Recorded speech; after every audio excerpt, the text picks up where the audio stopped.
Hey now. It's alive. It's alive.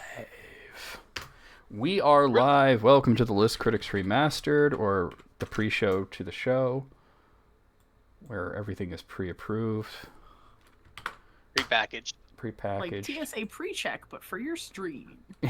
Oh no. It'll take forever. As long as I don't have to take my shoes off. Oh wait, I'm not wearing any. Oh no, scandalous. Hey, look. You know, it's going to defeat streams. I will tell you, and I've thought this several times, the one disadvantage of having the webcam is I can no longer just do a stream, in my underwear. Can't do that anymore. Hey, B. How's it going? Maybe. Are overrated. So as soon... What's that? Pants are overrated. Pants are overrated. I mean, I could totally do it without pants, but I can't do it without a I have shirt. to get up. Yeah, I do get up a few times, so I always had something on, but sometimes I would just, if it's hot, I would just have, holy crap, he's jacked, yeah. I would, have my shirt off for stream, but, once I started having the webcam, I was like, no, I can't do that anymore. Gotta look presentable. Unless I want to, I don't know, put duct tape on my nipples or some weird shit like that, Tassels, dude. Have Tassels. a hot tub stream. Oh, no. We could do that, like the holy crap, he's jacked. Wait, Elise and Jesse don't know about that. We were having a conversation about. Wait, how did it, we talked about the Langoliers, that movie, the old movie. Yeah. Bronson Pinchot is in that. Balky, and we were on voice chat, and I said, I wonder what he's up to.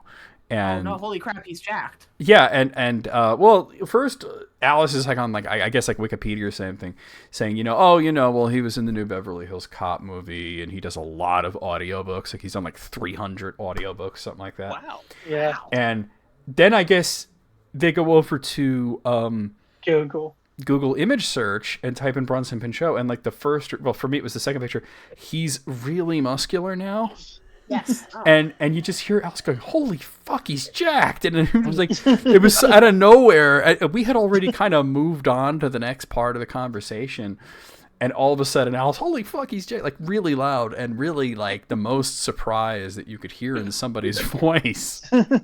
And I appreciate and respect that. And I urge you to go to Google image search and type in Bronson Pinchot. For me, it was the second image, but it'll be in the top few images you'll see that this dude has been hitting the weights. And then, of course, it led to, can you imagine getting your ass kicked by Balky? He just starts pummeling you don't be ridiculous. So I actually have a little bit of intel on this one. Not that I know him personally, but I got served a reel the other day that basically said he started working out because his mother got sick and fell and hurt herself. And he wanted to carry her. Pick her up. Yeah, I heard that. Yeah. I heard that. He got fucking swole on his chest. But the dude is huge now. He's if he says get out of the city, he can throw you out of the city. Just do the Donkey Kong thing. Just the ultimate yeet. Balky for Smash Brothers 5. Balky for Smash. Damn, look He at can defeat Goku. I want to see him wrestle J.K. Simmons now. That's the next step, right? I feel like J.K. Simmons would probably kick his ass, but You'll be close. At first. I think it would be an entertaining watch. Oh my god, yeah. So for sure. They're both really jacked, so, and they're not guys that you would expect. It's Balky and J. Jonah Jameson are really fucking swole. Yo, what up, Hey, Moogle? Mook. What up, Wasn't he Moogle? the guy in that movie about the conductor? I'm not sure. Guy in the movie. Oh, hang on. J.K. Look Simmons. it up. He was in Spider-Man. He was in Law and Order. He was in Terminator 5. Whiplash. Yeah, the drummer. Oh, okay. Whiplash. I don't know. That's a Metallica song to me. It's on the list to watch. Oh, okay.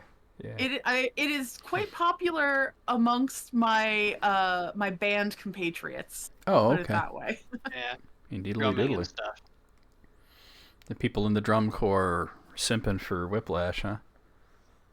Oof. Yeah. Hey, whatever, right? I've not seen it, so Okay. I can't speak I to don't its know. quality, but I've heard that it's very good. Whatever feels good. I mean, there's that joke about what do you call a drummer in a 3-piece suit? Oh, I know this. What The was it? defendant. Oh, that's what it was. Okay. What is it? The defendant. Aha. Exactly.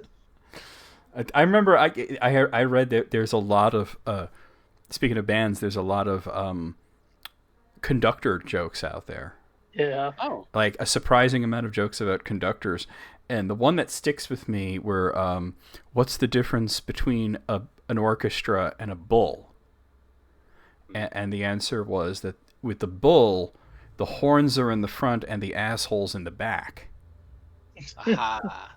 And I'm just like, damn, what did the conductor do to you that you wrote that joke? Depends on how many times he made you play the same 4-measure beat over and over again. Until you get it right. Until you get it my kind of right. Well, that's the whole thing with a conductor. I remember when I was a kid, I didn't know what a conductor actually did. Like, and I had this thought in my head, and keep in mind I was really little, that the conductor was telling them what to play with sign language. Oh. That they were like that he was giving them the notes somehow, you know, because it looked like all these complicated movements and everything, and the music is going along perfectly. And I was like, I said that to my parents once, and they're like, no, they have sheet music for that, and I'm like, well, what is the point of all that then, you know? And then, well, we don't know, you know. And I'm like, well, shit, and you know, and it was the 80s. We couldn't look it up on Google. So I found out later that it's just for the tempo and volume and, you know, things like that. But expression. You know, I don't know. Play me like a piano, Jesse. Oh, you're bringing that back. Holy shit. That lives rent-free in my head. Are you kidding? Wait, That's Elise, do you know that story? I don't think I do. I'll tell it real quick because it's embarrassing for Jesse.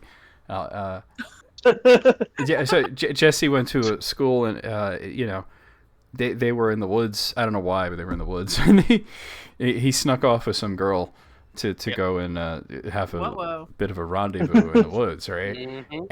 And he said, I have to make this Twitch friendly as well. That's why I wanted to tell the story. So he started expressing himself orally, we'll say, to her. Sure. And she's enjoying the conversation, we'll say. So she's, you know, all her ministrations and everything. And, I mean, yeah, I agree with EB. Don't know why you're embarrassed. It's hilarious, you know, story, and it doesn't make you look bad. If anything, it makes the girl look very silly. And keep in mind that Jesse is a pianist, so this is important to know. So he's you know, having a little carpet for his dinner, and and she's enjoying watching him do that.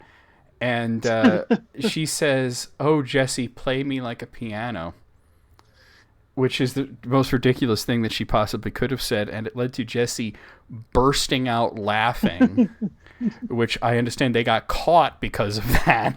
Oh no! Yes. Yeah. So, you know, that was a fun night.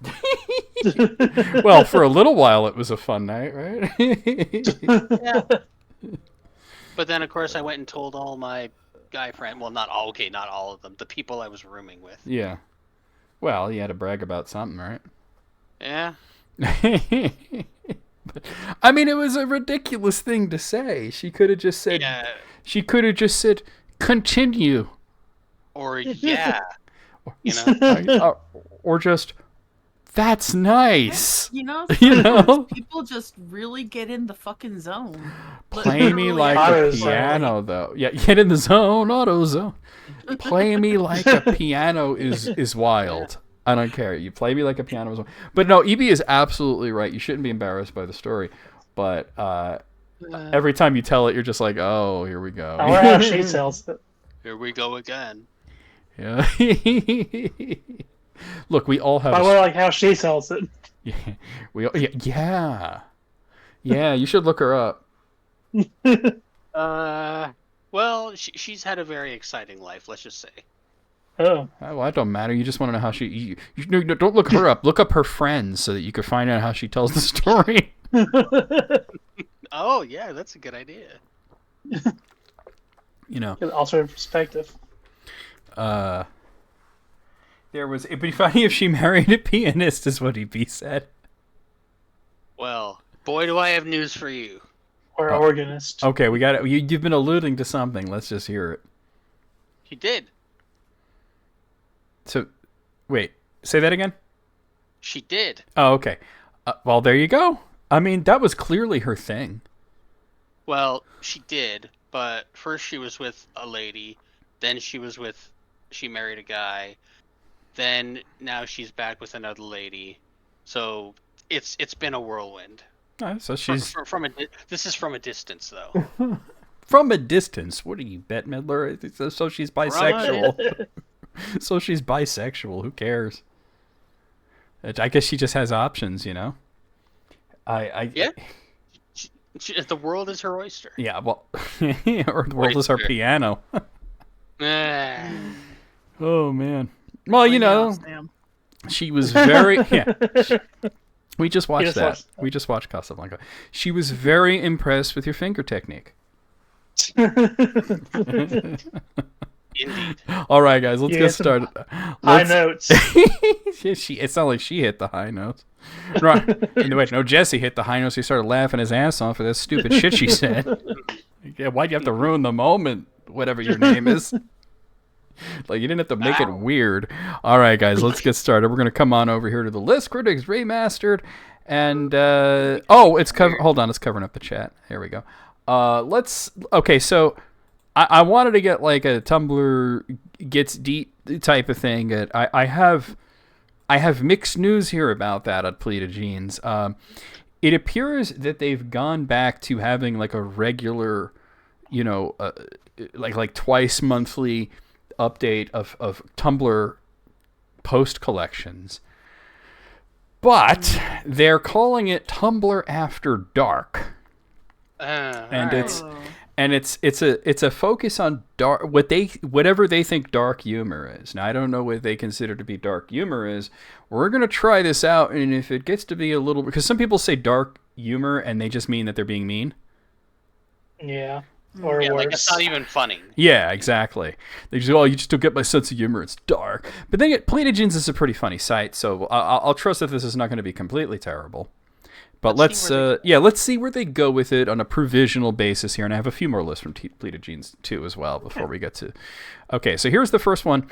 Girl rests her boobs on a table and it's fine, but if I try to rest my balls on the table, I get banned from Pizza Hut. Oh, well, that's a situation. How does one rest their balls on the table? I guess you're standing on the seat. Yeah. I guess maybe kneeling on the seat. The thing is, for a woman to rest her breasts on the table is she's just in a relaxed position. It don't take much. Yeah, but for a man to do that, he has to try. You know, that's what I'm saying. Okay, so number 2 shows this picture from a screenshot of an an online application for a Red Lobster. And one of the things is, how did you hear about us? And there's a drop-down menu with a lot of options, but the ones that they've scrolled to say Monster, Newspaper, and Other. And it says, me, sobbing in the woods, the eldritch horror that's been watching me from behind a tree. Red Lobster's hiring. Oh, shit, for real? Yeah, it needs a .com in there somewhere. Monster? Like, what? All right. Oh, what the fuck? Okay, I think this one's a little much, but it says, when the girl in the porno starts licking the guy's, we'll say his rear. And it shows a picture of Christopher from The Sopranos saying, Jesus, is this fucking necessary? Well, look, for the guy getting his salad tossed, yes. Right? You like what you like. I mean, look. All right, number 4, Moriendel here posts a picture of, I don't know what this is, but there's some character that looks like Cruella de Vil crossed with a snake or something, pointing at some other guy, and it says, "I want that twink obliterated." And it says, "This is how the movie went," right? Oh, And wait, it has the characters' names here in the next. Kronk and Yzma. Oh, it's from New Groove. I've never seen it. So it says Kronk's. By whom though? I might be your classic hunk of body type, but I'm not exactly a top. I have a couple of exes I could call that might be his type.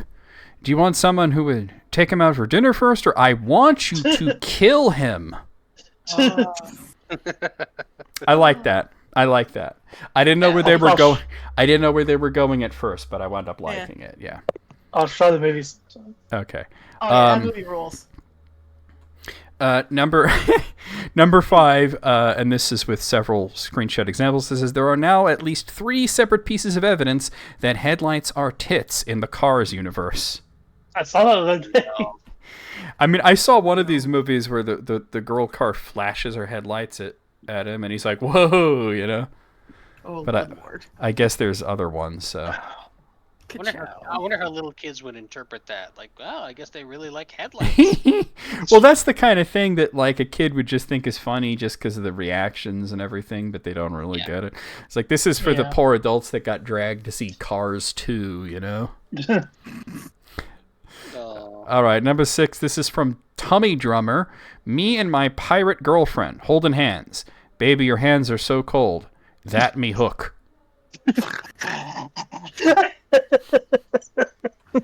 See, now I'm laughing not because it's funny, because it ain't. I'm laughing at how hard Alice is laughing. Like, damn. I mean, it was fine. But... Yeah, but Alice's reaction is it's like, holy fuck, he's ripped. You know, it's just a great reaction.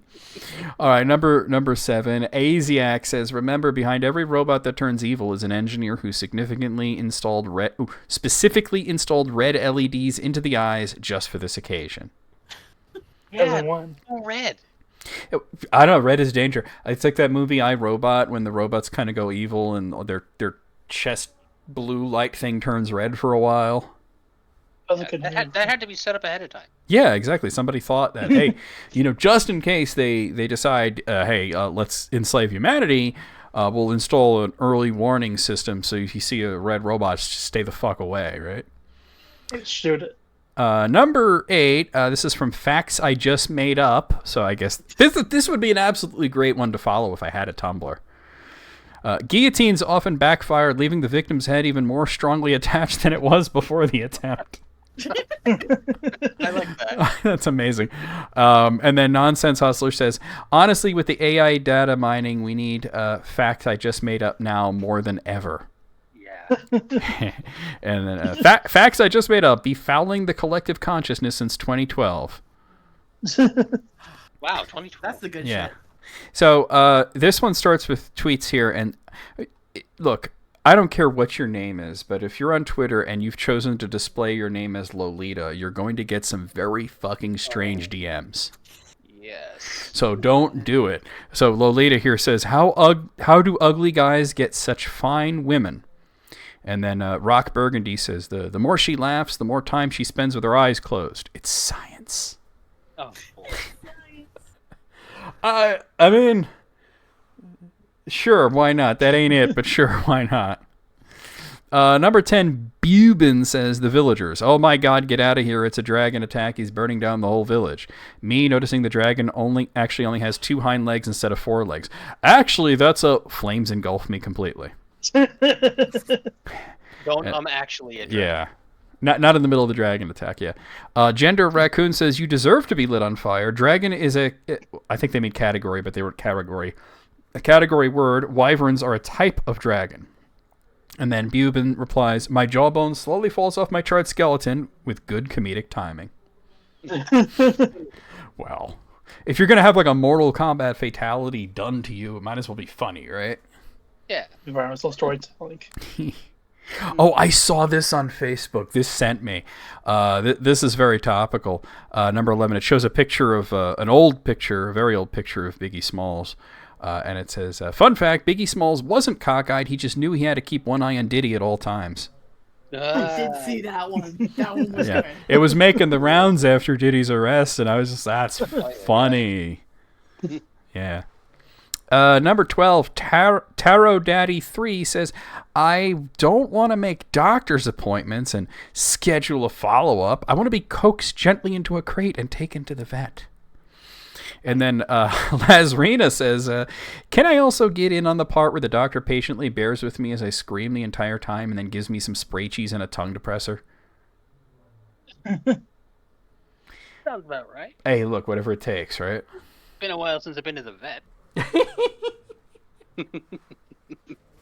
Evie is asking the real questions about Diddy. How and why does one have that many dildos? What about the baby oil? Damn.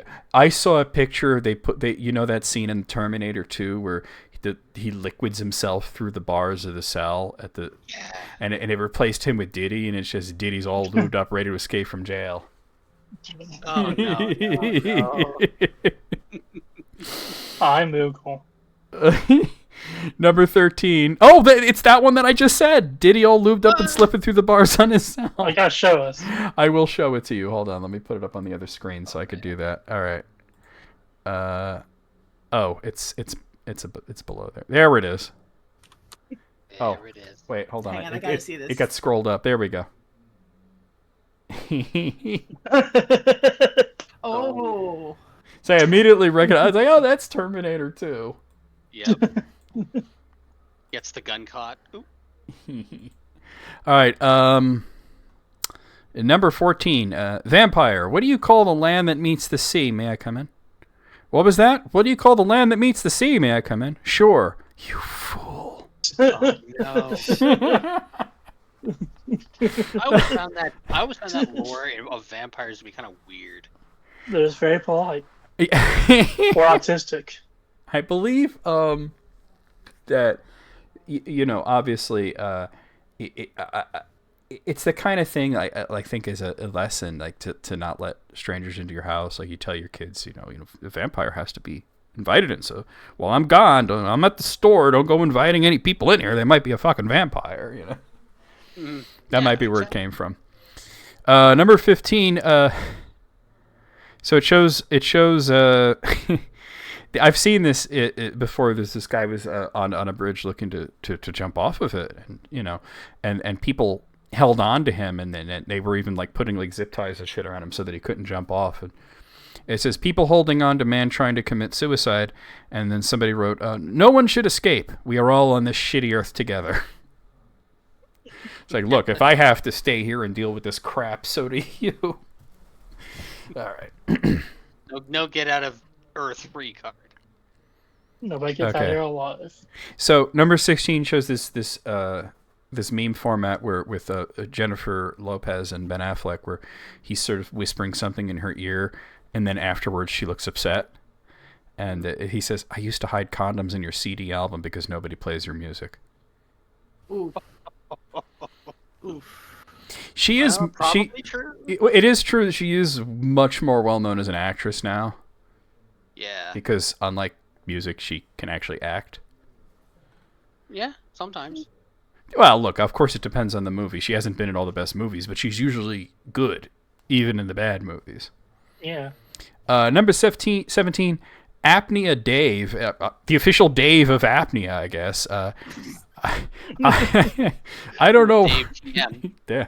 I don't know what's more upsetting, that my wife uploaded my snoring to Spotify, that 44,000 people have listened to it, or that she took the time to release an instrumental version. Huh? It says Dave Don't Snore, 44,201 plays, and then Dave Don't Snore instrumental. It had like 1,203 plays. That's amazing. Look, that's funny. I'm sorry. I don't see any real difference between this and the classic Tumblr Gets Deep. So yeah, it's good so far. Number 18, pregnant Seinfeld. Let's just pause for a moment and think about how horrible that would be. Underage. How Yeah. did I get this baby? Yeah. What's the deal with me being pregnant? What's the deal with them, Brig? It's oh, don't Google Really that, too. or maybe do. I don't know. It's weird to think that horses were ever prey animals, because what fucking predator looks at an 8-foot tall enormous beast with pitch black devil's eyes, terrifying teeth, and extremely powerful legs, and thinks, yeah, let's go attack that one. And then Degenerarchy writes, well, moose are still prey animals, so. And then Pregnant Seinfeld says, that's fucked up. A moose is like a horse with extra weapons. And Gerbil Dean says, would you rather they be predators? And Pregnant Seinfeld says, shit, I'm so sorry. Yeah, like a car can hit a moose and the moose will be fine. Not the car. The car will not be fine now. No. All right, number 19. I've seen this like in my local area where there's a stop sign and then somebody gets this like decal that says eating animals and they put it on the stop sign so it looks like it says stop eating animals. And then somebody added an additional spot that says without barbecue sauce. Okay. Look, I don't think that you should be shaming people for eating anything, so I think that people who do that are assholes. If you don't want to eat animals, that's fine. Don't eat animals. I'm cool with that. You know, I don't discriminate against vegetarians or vegans or whatever, but don't do that. I'd stop at the stop sign, point at it, and go, "You got it," and then just keep going. Yeah. Well, imagine if you just went through the stop sign, and the cop like pulls you over, and you're like, "Well, it said stop eating animals. It didn't say anything about my car." Yeah. All right. No. Stop collaborating. Yeah. Listen. Oh my God. Number 20. All right, I have to show this one because words won't do it justice here. It says, found an extra pair of boots at my work site, decided to give my boss a heart attack. I'm putting it on the screen now. I mean, I gotta admit, that's fucking funny. Oh, damn. I would do that. Hey, that reminds me of that I could actually do. Yeah, you totally could do that. When I was working at the brain injury place, there was we were in training. We found we were in this basement of one of the buildings for like training, and the trainer like goes off to, I don't know, do whatever the hell she does when she wasn't there. She would just disappear for like an hour. And one of the other guys that was starting at the same time, he goes to the bathroom, and we're just kind of looking around, and we found some Halloween decorations, and one of them was this very realistic looking zombie baby. Oh no! And so I sat the zombie baby. It was really well made, you know, if you get like really close to it, you could tell it was made out of like rubber or whatever. But from a distance, it looked like a zombie toddler was about to come charging at you. And I put it right in front of the bathroom door. So when you opened the door, it was right there. And the funny thing is, he didn't like scream or yell anything, but he kind of peeked his head out with this like wide-eyed look, like, what the fuck is that? Like, I guess it's a Halloween decoration. It seems a little hardcore though. Zombie Reborn, yeah. We actually, I do have a story, not too unlike that. Okay. But I was on a site a couple years ago, and the drillers I was working with, I love these guys. Like they're great. I work with them all the time. They understand my business. It's cool. So they're telling me, they're like, "Yo, do you know this guy that works at a company that I used to work for?" I'm like, yeah, I know him. And they're like, "He found a fucking foot." I'm like, the way you said that, a fucking foot. Let's just say your New Jersey came out there for just a second there. It was quite intentional. Yeah. And I'm like, shut the fuck up, what are you talking about? And they were showing us pictures, knowing that. So he was doing like a field survey in a flooded area, and he sees this bone sticking out of the ground, and he goes over to it, and he kind of kicks it out of the way, and there's a whole ass foot attached to it. Oh my God. He freaks out, calls the cops. As you do. And it's a Halloween decoration. Of course, yeah. But it was an exceptionally realistic Halloween decoration. Yeah, look, I mean, yeah, like this zombie baby, like it was pretty detailed. Very well done, whoever made it. Number 21, this is a waitress and a guy. The waitress says, "How do you like your steak?" And he says, "Same way I like my sex." And she says, "So very rare then." Annihilated. I want to know what he was. I want to know what he was getting at, though. Yeah. Like, how is it that he likes sex that is like steak? Not well done. Maybe well done. Yeah. One of my favorite memes that is they show like a really overcooked steak and somebody replies, "But that's not even well done. That's congratulations." Yeah. Number 22 shows a picture from the movie Aliens with Ripley holding up a gun, and it says Ripley's "Believe It or Else." That was from Jackson, Maine Archive, by the way. I forgot to mention that. And then Dove with Scales replies with, "Every part of this joke is older than most of the people on this website." Still holds up. It does. Number 23 shows a picture of Donald Duck and his nephews. It looks like Thanksgiving dinner, and it says, "Wait a minute, what are they eating?" Oh no. You know, like we had this whole discussion about like in DuckTales, like there's like regular birds and then there's like the talking birds. Like, do they eat the regular birds? Like, hierarchy. Well, there's like same with dogs. You know, there's dogs and cows. Yeah, because they're Goofy and Pluto. Exactly. Yeah. It's one of those cows. things. Yeah. Yeah. Cows. Yeah. Number 3 shows a picture of a soldier holding a baby, and it says, "Soldier returns from a 3-year mission and finally meets his 2-month-old baby." Oh, buddy, I got something to tell you. Bum, bum,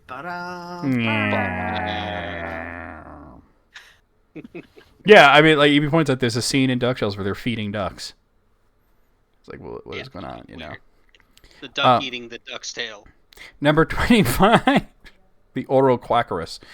Yes. Chekhov. Somebody got the Chekhov Tumblr name. I wonder if they have a gun. Chekhov writes, in 5th grade, we were making little clay statues and mine came out shitty, so I left a big air pocket in it so it exploded when the teacher put it in the kiln, and it exploded so hard it destroyed 10 other kids' statues, and they were all on the verge of tears.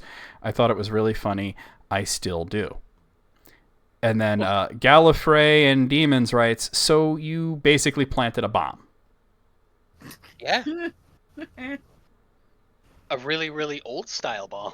What a shitty person. Like, yeah, that's just an asshole move. Fuck off, Chekhov, and your gun. Hey. Nice out of 25, 22. I was a little like, what is this dark humor shit? But it seems good to me. Yeah, it seems like a 23 to me. 20. Okay, we're all in the same sort of area here. I wish we were all in our 20s. Yeah, if I could turn back time. Oh, dude, we should do share for music appreciation. Let me add her to the list. Yeah. Hold on. All right. Holy crap! It's jacked out of 25. Oh, that joke is not gonna go away anytime soon. Nor should it. All right, I have a Twitter one here. 30 funniest tweets everyone's sharing today. So let's see. Number 1, Moose here writes, "Wearing a condom while she on birth control. Call that 2-factor authentication."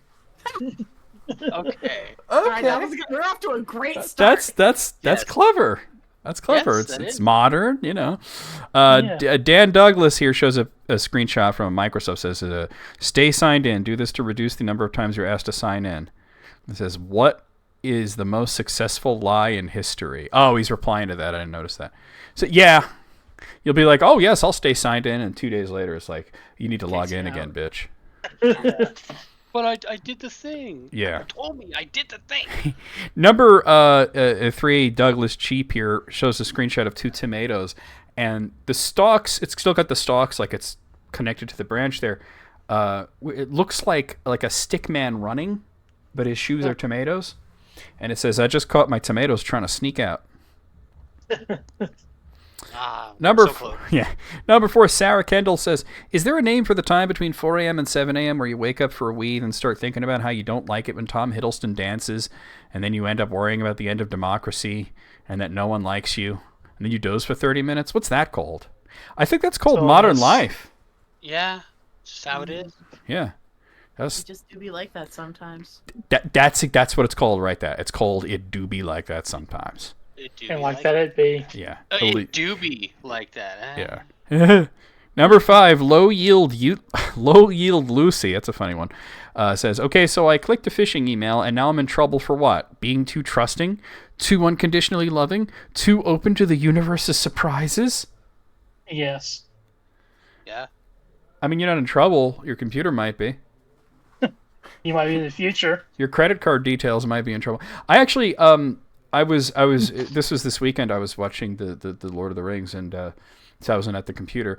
And I sit down to the computer, and I noticed that I had gotten a message on Steam, which is interesting because nobody really uses the Steam Messenger service anymore. And it was somebody on my friends list sending me some link, and it was like, "Oh, my friend made this mod for such and such. Could you vote for it so that I win?"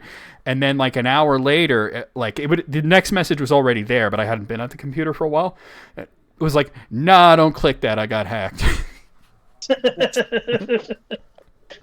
And I just wrote back. I said that was fine. I wouldn't have clicked it anyway. I'm too smart for that shit. But I'll click the shady link. but I hope you got your shit in order, because he was like, if you did click it, then you need to change your password or whatever.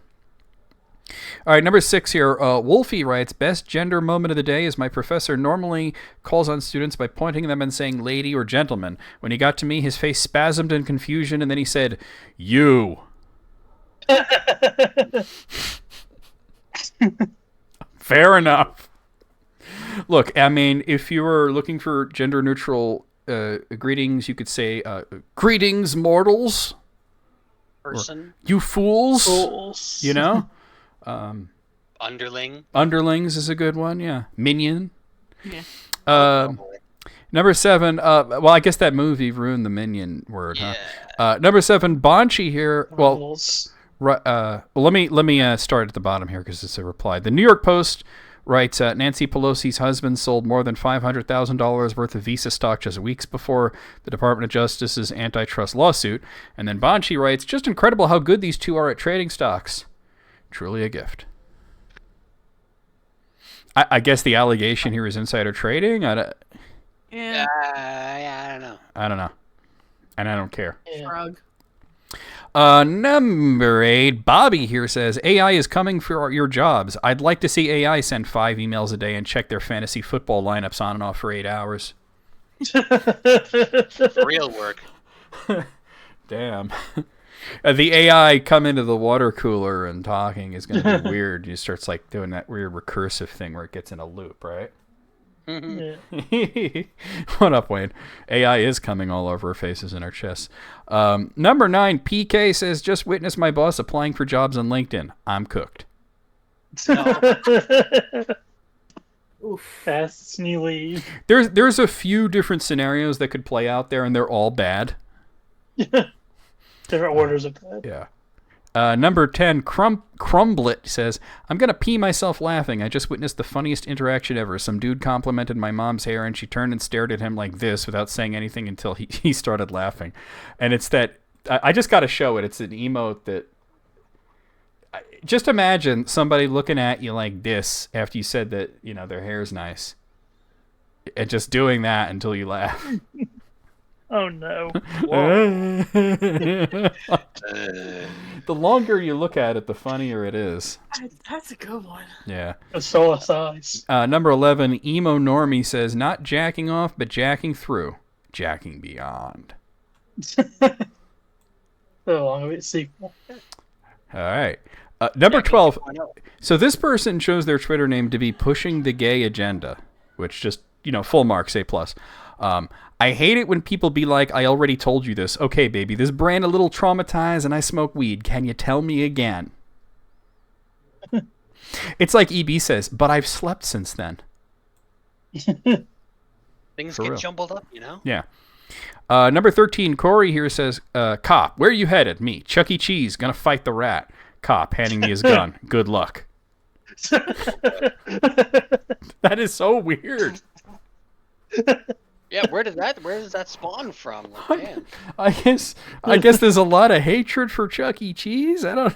Charles Entertainment Cheese. Yeah, Charles. I learned from Alice very recently that Chuck E. Cheese is short for Charles Entertainment Cheese. Maybe he should get his ass kicked. Middle name Entertainment. Who's your dad? Number 14. This is from a Twitter called "Images AI Could Never Recreate," and it shows a picture of in his classroom of a monitor, and it displays, as it says, 6 people in this class have a grade below 20, and the crying, laughing emoji. I think that's shitty. I think that I had a teacher that did shit like that, and he was a piece of shit liar too. He went on a rampage about. We had this test, and I guess most people did pretty poorly on it. Most people in the class failed it, and I had gotten like a pretty good grade, nothing amazing, but I got like an 83 on the test, so I'm like, I'm pretty happy with that. Whatever, right? That's cool.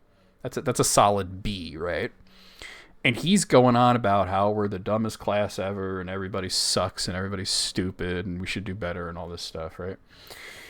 And then he brings out this test, and it's got a 59 on it, right? A 59. And it says on it, Elaine Lee. Now, his name was Mr. Lee, so you could already tell there's some fuck shit going on. And he says, this is Elaine Lee's test.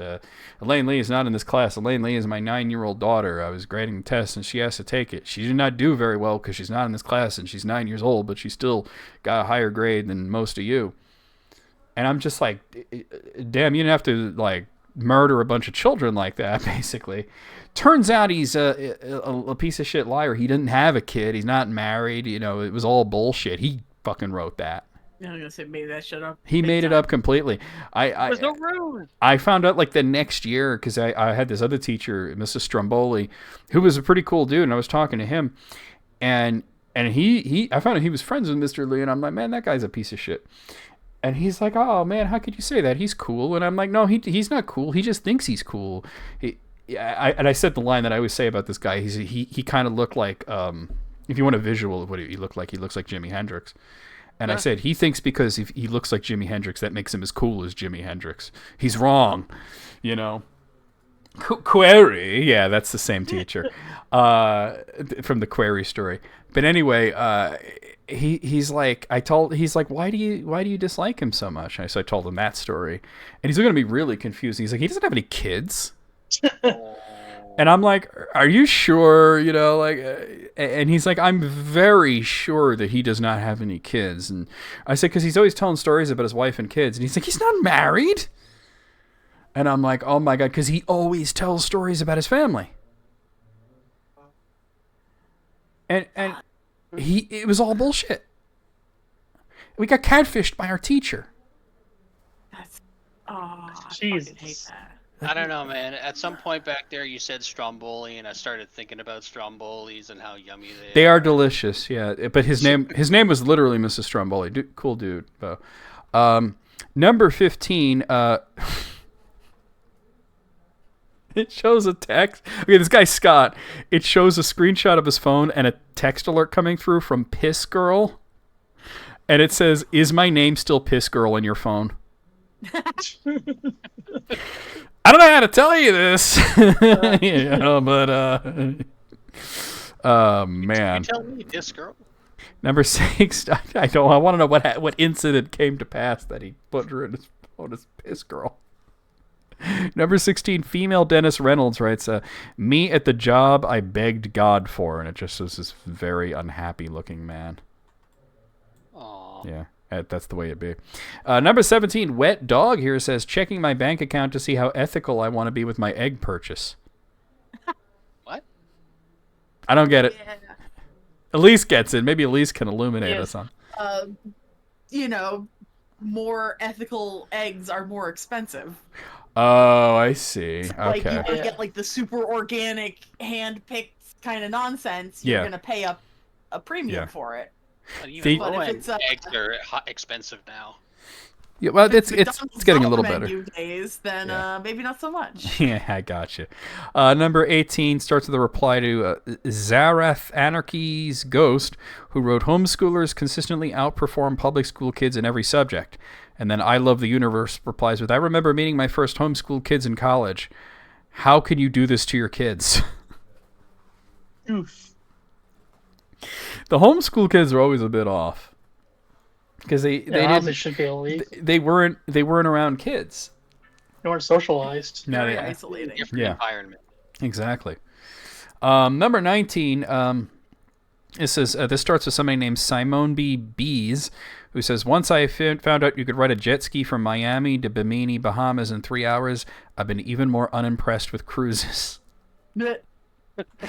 And then Linda Belcher here writes, "This is you for 3 hours," and just shows a person on a jet ski. When you think about it, like, jet skiing is like a lot of fun and everything, but do you really want to like just be sitting on it for 3 hours, just going in a straight line?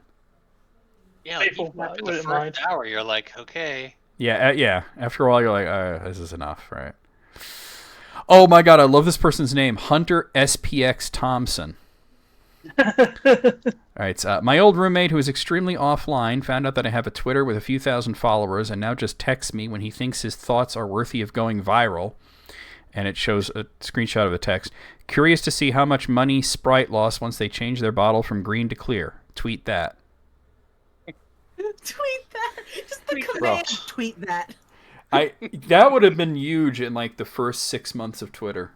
Oh yeah, that would have You know? absolutely popped off. Like if Steve Martin wrote that in like Yeah. 2011 or whatever the fuck it was that Twitter started, it would have been a big tweet. Number 21, Rob Den Blaker here writes, "I have information that will lead to the arrest of Mu Dang." Oh no. No, not that little hippo thing. This has been all over my feed for the past few days, and I'm just like, I get that it's another sort of like big floppa type meme, but why beat Mu Dang? Is that literally its name? Yeah. Yeah. Huh. Hippos, Mudang, yeah. Yeah. That's It's the Bobby Pork. Pork Okay. in Thai. Yeah, bouncing pork. Oh, I got it. All right. Number 12 here, Katie here writes, "Going to bed," and shows a screenshot of a text conversation where it says, "Hey, sorry for the random DM, but thought you want to know there's another account posting your pics." And she says, "What one?" He says, "At NASA, because you're an absolute rocket." Well, he shot his shot, but she's going to bed. Yeah. Still going to bed. Yeah. Like, Number 23, Vic here writes, "I met a boy at a bar, and he filled out the whole contact form on my phone. I have his birthday, his address, his mother's full name." Damn. damn, Look, thorough. when you give somebody your phone to put their number in it, and they be taking a long time, you're like, "All right, give me my phone back. What are you fucking doing?" Just scrolling through your DM. That's what you would. That's what about you would. things. That's what you would think, right? That they're doing something shady, pulling out the contact information. That's funny. Number 24, Jovan here writes, "Who is hiring in New York City? I need $350K a year, and I have no skills, and I'm not likable most days." Fair enough. CEO. Yeah, fair enough. Hope you get it. Oh man. Number 25, Cybershell here writes, "This section of Jim Carrey's Wikipedia article cracks me up." There's a screenshot. "In April 2022, Carrey announced that he was considering retirement from the film industry, explaining, 'I have enough, I've done enough, I am enough.' When asked if he would ever come back, his response was, 'It depends. If the angels bring some sort of script that's written in gold ink and says to me that it's going to be really important for people to see, I might continue down the road, but I'm taking a break.'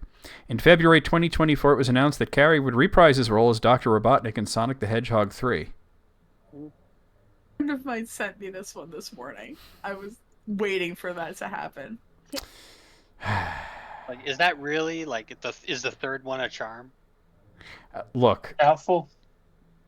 I am so done with Sonic the Hedgehog. I haven't seen a single one of these movies, Me so I neither. have no idea. Nah.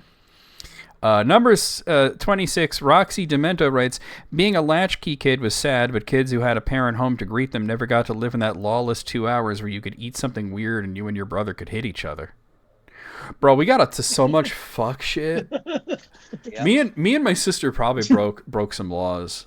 Just chilling at home. I remember one of my favorite stories to tell. We had this like camera that we just like play. It didn't have any film in it, but you just like flash it, you know. And I did this thing where I put the flash bulb like right up on my eye. Oh god. And flashed it. But the thing is, I had my eye closed. I would never do that today because migraines, but I was 15. Sure. And I was like, hey, check this out. And I put the fuck shit zone, yeah, sure. the fuck shit zone, exactly. So I take the flash bulb right up to my eye, and my sister thinks, oh, what does it hurt? And I say, no, it kind of dazzles you for a second, So she takes the camera to do it. She missed the part that my eye was closed. Oh no. So she flashbangs herself. And no. And I didn't even realize she did. She just puts it up to her eye, thunk, and then starts screaming and crying. And I'm like, what the fuck happened? I didn't understand what happened. She just does it sort of, she starts crying and screaming and flailing around. And I'm like, what happened? And eventually I get it out of her. And I'm like, you're not supposed to have your eye open, what is wrong with you? And she's like, I didn't know that. And then here comes the dumb part. Are you ready for the dumb part? That wasn't the dumb part, if you could believe it. Oh no. She calls my mom at work to tell her what she did. That's the dumb On part. herself. It's not the last time she did that either. Where she just basically told on herself for no fucking reason. Like, there was an episode of Married with Children. This is like, we weren't allowed to watch the show for like a few weeks because of this, where the kids were eating dry dog food for some reason. Just, oh, look, dog food. And they started eating it. We didn't have a dog. We had a cat. And my sister looks at me and she's like, should I try to eat the cat food? And I'm like, yeah. So she comes in and she brings in a single kibble of this dry cat food. And she's like, okay, I'm going to try it. And I'm like, just fucking do it. Don't preamble, So she puts it in her mouth, chomps down. It was obviously gross. And her face screws up. And then you figure she just spit it out and that's it. Let's never speak of this again. No, she runs into the living room to tell my parent, like, I just ate cat food. And I'm like, your own fault. Why would you do that? And then she says, because they did it on TV and we couldn't watch Married with Children for a while. That's the worst. I know. But yeah. I remember one time my cousin was over, my cousin Jill. And she was little. And we were just goofing off. And I had her by the ankles and I was like swinging her around. Right. And she's like, and I'm swinging her around, right? And she's laughing and giggling, and she's like, faster, faster. So, all right. So I start going faster and faster. Bonk! Smacks her fucking head against the table. Really hurts. And, she starts crying and shit. And we're just like, oh, we going to jail today. Like, this is bad. She was fine, but we had to bribe her to not tell anybody, We had to give her like a shit ton of candy. Okay. Yeah, it worked. Now I just tell the story openly, like everybody wins. It's like, I'm sorry, I'm not going to get into trouble for something I did when I was 14 years old. All right, number 27. Dave the First here posts this picture of. It's this meme format where a guy is offering another guy a cigarette, and he's got his hand up like, no thanks. I don't smoke, but then there's a cigarette in his other hand. He's labeled religious people. The cigarette that is being handed to him is labeled divorce, but the one he has is labeled adultery. Yeah. Look, dude. And Temmie replies with, what's peak... Oh, that was a reply to Temmie who writes, what's peak fooling? That is peak fooling. I think that is peak fooling. All right, number 28. This starts with Two Hands to Heaven, who writes, black people in the U.S., y'all ever thought about moving to the U.K.? And then Steph Not Curry says, if I'm going to live in a racist country, I want to be on one where at least the food tastes good. Imagine being called the N-word while eating beans on toast. Spicy. All right, that's absolutely not. That's fair, right? Like, if you're gonna put up with that kind of shit, you at least you want your breakfast to not have beans on toast. That's fair. Yeah. How about a little spice in there? Yeah. Number 29. This is a post from Not Elon Musk. Okay. Who writes, after being asked by Trump, I am still refining the design for this new border wall. How is this? and it just shows this obviously Photoshop of a wall with a bunch of alligators roaming around. And they reply to Gators Daily, who replies with, I can speak for all alligators. We hate your guts. I think that Gators Daily doesn't realize that they're replying to a parody account, though. Because it's not Elon Musk. Yeah, it's not. It's somebody that's obviously making fun of him. As you should, because he's a dope. Number 30... this is the last one. Taddy Mason here writes, love to compare printers and beer. And they show a picture of a Google search where they wrote HP versus IPA. And then comes the AI overview. I don't know if you've ever seen these AI overviews. They're hilariously off base. And it says, HP may refer to HP printers, while IPA may refer to India Pale Ale, a type of beer. And then it has a breakdown with features. Oh. Like, features for HP, cloud-based printing, automatic updates and fixes. For IPA, stronger taste, drier mouthfeel, and stronger aftertaste. Like, it's literally... This is like that Simpsons joke about what's better, Muhammad Ali or anti-lock brakes. Sorry, I can't drink my beer's update. Who wins? Yeah, right? Lord Hamilton! Pitt the Elder. Out of 30, 21 is where I'm at. Be a little more 17. generous. 25. Okay. Elise? I'll do 19. 19. Okay. So we're going to head over to the List Critics submissions here. These are always fun. Submission bag. Yay! Let's... So, Board is always giving us janky YouTuber lists, which I personally enjoy. And we don't have to watch the videos. That's the best part of it. Yeah. It's all boiled down, baby. He watches the videos so we don't have to, and boils it down for us. So we appreciate you. We really do. Board, you to know yeah, that. absolutely. He's a real one. Because we get these, like, quote-unquote great lists from YouTube without having to watch these, like, shitty weirdos. So here is the top 10 worst games I got for Christmas from a YouTuber called My Retro Life. So the worst games they... I mean, The concept is fabulous. The concept is fabulous because I can think of several, like, just straight up bad games that I have and I played, and people say, well, why did you play it? Because it was a game I had. Well, why did you have it? Because I got it as a gift. Number one, Lee Carvalho's Part of the streets. We found it in the street in case it weren't. Oh yeah, X-Men for NES I have because I literally found it lying in the street. Okay. I got Beetlejuice for my first birthday after getting the NES. Oh no. I beat it. I mean, you kind of had to. What else are you gonna do, right? Hell yeah. All right, The benefit of not having video games as a kid is that I didn't have to worry about my parents buying me shitty ones. 'Cause they just didn't buy me any of them. Okay. Anyway, go on. Number 10 is Rastan Saga 2 for the Genesis. So this was a sequel to Rastan, which was a great arcade game and had a pretty good port. But Rastan Saga 2 and 3, jank. I never tried those. Yeah, jank. Number 9 is, I don't even know what this is, Death Crimson 2 for the Dreamcast. I've never heard of Death Crimson or its sequel. Neither have I. Didn't get good till Death Crimson 6.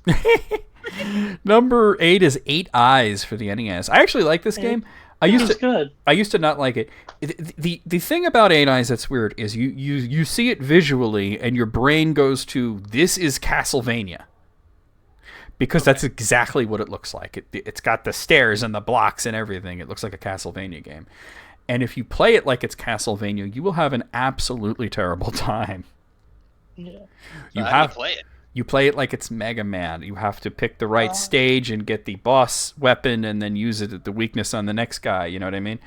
Like, yes, there's some trappings of Castlevania, but each level is also like a maze that you have to get through, and it's also meant to be played as a 2-player cooperative game where one person controls the man and the other controls the bird. But you can control the bird with one controller. It's just not the easiest thing to do, but I do have a Let's Play of it on my channel, and I plan to redo it at some point at Twitch, especially since it was one of those games that for some reason the audio was really low for the game. So I will say a little bit of Googling. Death Crimson 2 is a light gun game for the Dreamcast. Oh, okay. That's fun. Maybe if you got the game but not the gun, that would be kind of a bummer, right? Yeah. Number 7 is Roadrunner's Death Valley Rally for the SNES. I played a little bit of this, and that was the correct amount. Yeah. I don't know this one. Number 6 is Ghost Manor for the TurboGrafx 16. I don't know that one. Let me Google this. It's familiar. Ghost Heard Manor of on the it. TurboGrafx. Oh, let's see. Ghost Manor TurboGrafx. Oh, that looks bad. It looks like one of those like crappy like Amiga ports. The colors. Yeah. It looks like a PC. Yeah, this was this. Let me just say that without looking at footage, just from the screenshots, I can tell that this was developed somewhere in Europe. Yeah, it's very European, these colors. I guess droplets hurt you then. Yes, you got to have those water droplets that hurt you Yeah. for no particular reason. Yeah. Maybe the water in Europe is really bad. Oh my god, number 5 is Surf Ninjas for the Game Gear. First of all, that there was a movie called Surf Ninjas. Secondly, that they made video games out of it. Thirdly, that one of them wound up on the Game Gear. Game. Woof. So it's That's a three like- oofs. not only did we get you Surf Ninjas, but we didn't even get you the main one for Genesis. We got you like the shitty 8-bit one. Those are surf Nazis. Oh god. Number 4 is this was a bad Christmas. Bubsy 3D for PlayStation. Oh boy. That's- They're never getting a release of that. That's a bad Christmas. I just hope that somebody else got you Final Fantasy VII that year because Did those come out the same year? Oh no. around the same year, yeah. Number 3 is what? No, you tripping? Tornico: The Last Hope for PlayStation. That game's dope. What's that one? It's that scared the crap out of me. It was a YouTube subscribe. It's like Pokemon Mystery Dungeon, but it's Dragon Quest. Yeah. Oh. It's the same What are they exact game. talking about? Yeah. Maybe they're just not into the genre. Yeah. Number 2 is Ghostbusters for NES. Bom bom. I had the PC version actually. It's the same game. It's just a little bit better. Tedious. It looks like it was meant for PC. It was meant for PC, yeah. But out of all the ports of it to consoles, the NES version is particularly dire. Very slow. Yeah. Number 1 is F-16 Fighting Falcon for they say Mega Drive, but wait, why did they say Mega Drive at number 1 but Sega Genesis at number 10? And they moved to Europe. Yeah, right. They moved, so they had to call it something else. Yeah, these sound like 9 bad Christmases, but you got Tornico: The Last Hope, and you shouldn't complain because that game was kind of dope. It was the same Christmas. Yeah, but Oh wow. they got Tornico and you know what? Because Bubsy was so bad, it tainted all the other games. Yeah. This is true. Yeah. I just didn't get Rascal.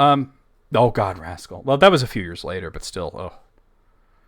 Number. I was 9 out of 10 is what I'm saying here. I'd say same. Maybe 8. I'm going. Because 8 Ice is pretty good. Yeah. I didn't hear what you said, Jesse. Oh, I just said 8. Elise? I'll go with 9. I'll agree with you on that one. Okay, so here's another one from Bort, from a YouTuber named C.A. Brown. And it's fan games that are so good they could be official. And this is not a ranked list, they're just listed. Okay. And there's a little bit of text here to explain each one, which is good, because with fan games, you don't know what you're getting. So the first one here is The Legend of Princess, using a smooth version of the Legend of Zelda 2 mechanics, along with having the look and feel of a nice graphical Game Boy Advance game. That sounds I want good. to try this. Well, especially, yeah, Zelda 2, but with better Yeah, graphics. a That sounds jam. good. Legend of Princess. Put a pin in that. The next one is The Legend of Zelda Perils of Darkness, a ROM hack on Legend of Zelda 1, where new dungeons, updated artwork, and multiple difficulty settings are added. I played this. You played it? Oh, okay, cool. Hell yeah. Being able to ROM hacking difficulty settings into a game that didn't have difficulty settings is next level ROM hacking as far as I'm concerned. That's pretty sick. Mm-hmm. The next one is, these seem to be in categories because those are the Zelda ones. Now we're moving on to Metroid. So Metroid Planets. It's a quality of life update where there is a mini map, a level editor, and a second planet to play. I've streamed this. It's so good. I think I've been to your stream actually when you were playing this, and I was like, this Metroid fan game looks dope. It's butter smooth, but it looks like the NES game. That's so cool. That's cool. Mm-hmm. Metroid Rogue Dawn. Use the Super Metroid ROM to make a Yumi Nikki-inspired game using the mechanics and aesthetic from Super Metroid. Interesting. What is Yumi Nikki? Is that something? It's a horror RPG. It's an RPG Maker horror game. That's a lot of things. So it's a horror it's a horror RPG Metroidvania? Interesting. Well, Yumi Nikki isn't. No, but Metroid Rogue Dawn is. Yeah. Yeah. It might be like the aesthetic is inspired. Oh, okay. Super Junkoid. It's a revamped Metroid 1 ROM hack where the plot is set before the events of Metroid. That sounds cool. Junkoid? Sure. Yeah, sounds cool. I'm going to be streaming this at some point pretty soon. Castlevania Revamped, which is a remake of the original Castlevania, but as a Metroidvania. I already streamed this. It was fantastic. Yeah.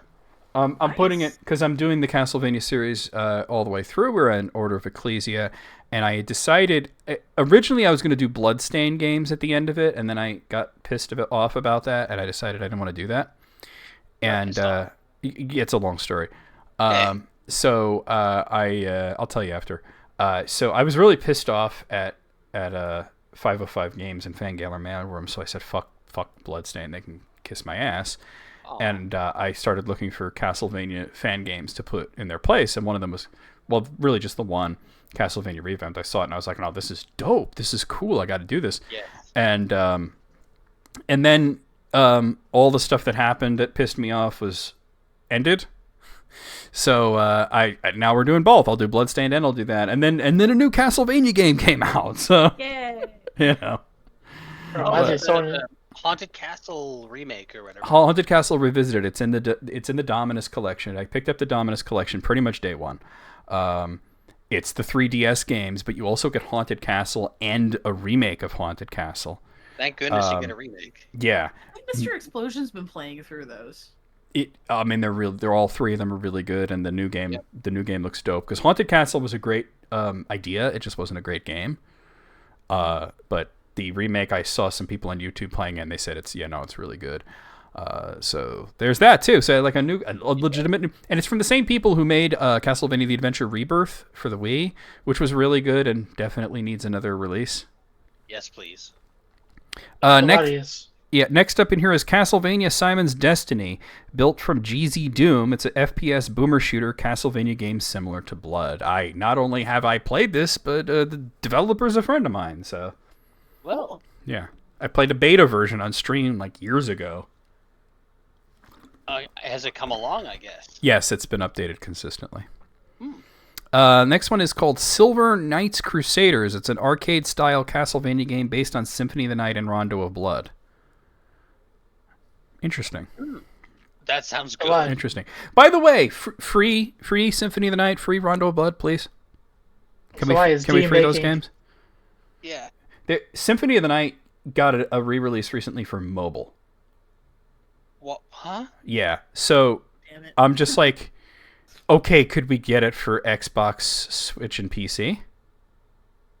Hello? I know you remember it exists. Because for some reason, Symphony of the Night and Rondo of Blood collection, which is Castlevania Requiem, is PlayStation exclusive, and nobody can figure out why. Oh, that's why I've seen it played lately. Yeah. The next one is Mega Man Maker, which is a PC game inspired like Mario Maker. I've seen streams of this. It looks really, really fun. I've streamed it myself. Yeah. It's quite fun. What's wild is that Capcom was working on sort of like an official game like that, and then they canceled it. So someone came along and was like, I'll do it better. Yeah. The next one is Super Mario Ultimate, which is Super Mario Bros. 3 ROM hack, where they updates and additional content to make it feel like an expansion pack. That's cool. Cool. I'd play that. I like 3. And the last one, I've seen this. It's Deadpool, which is a Ninja Gaiden ROM hack where they added Deadpool along with his fourth wall breaking humor for a well-executed game.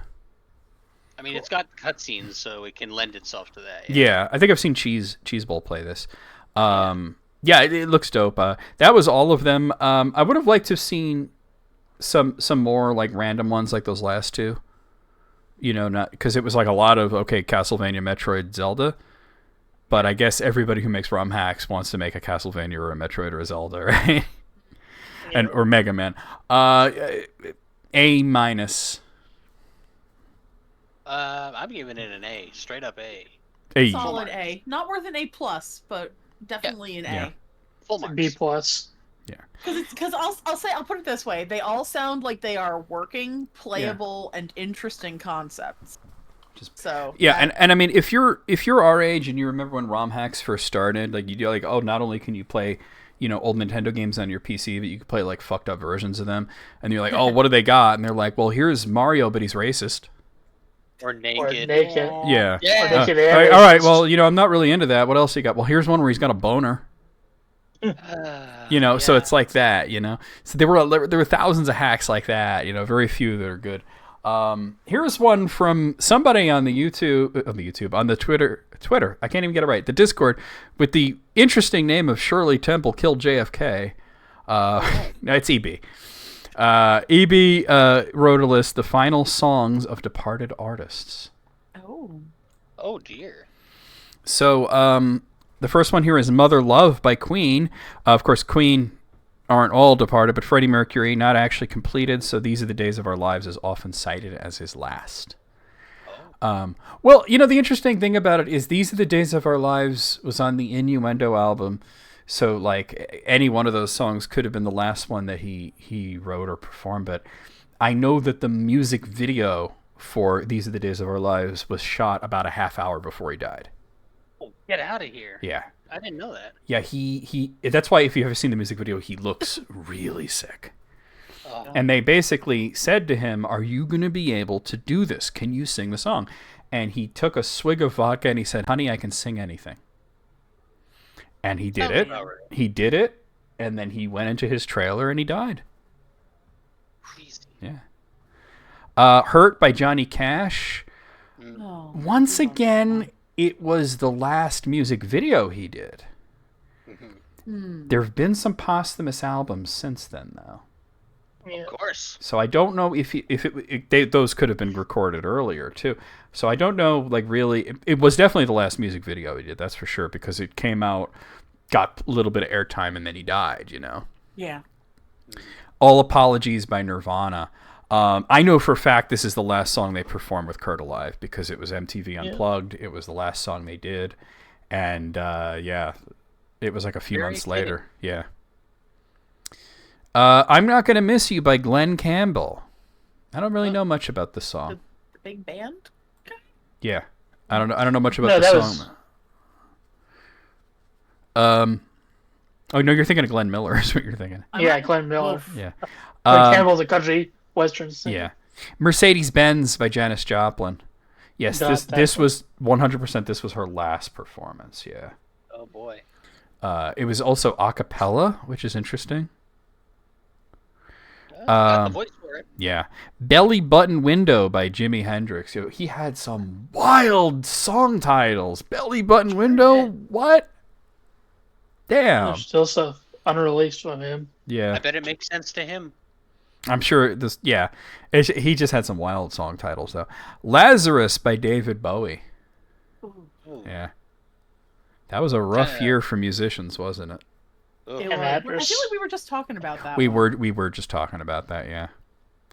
Love Will Tear Us Apart by Joy Division. Ian Curtis passed away shortly after that. That one gets Yeah. Oh boy, this one hurts. Lost by Linkin Park. Chester Bennington died after that. Yeah. They were going in such an inventive direction too. That last album was so good. It was so good. We played them on Music Appreciation not long ago when I played their first album, which that's a classic.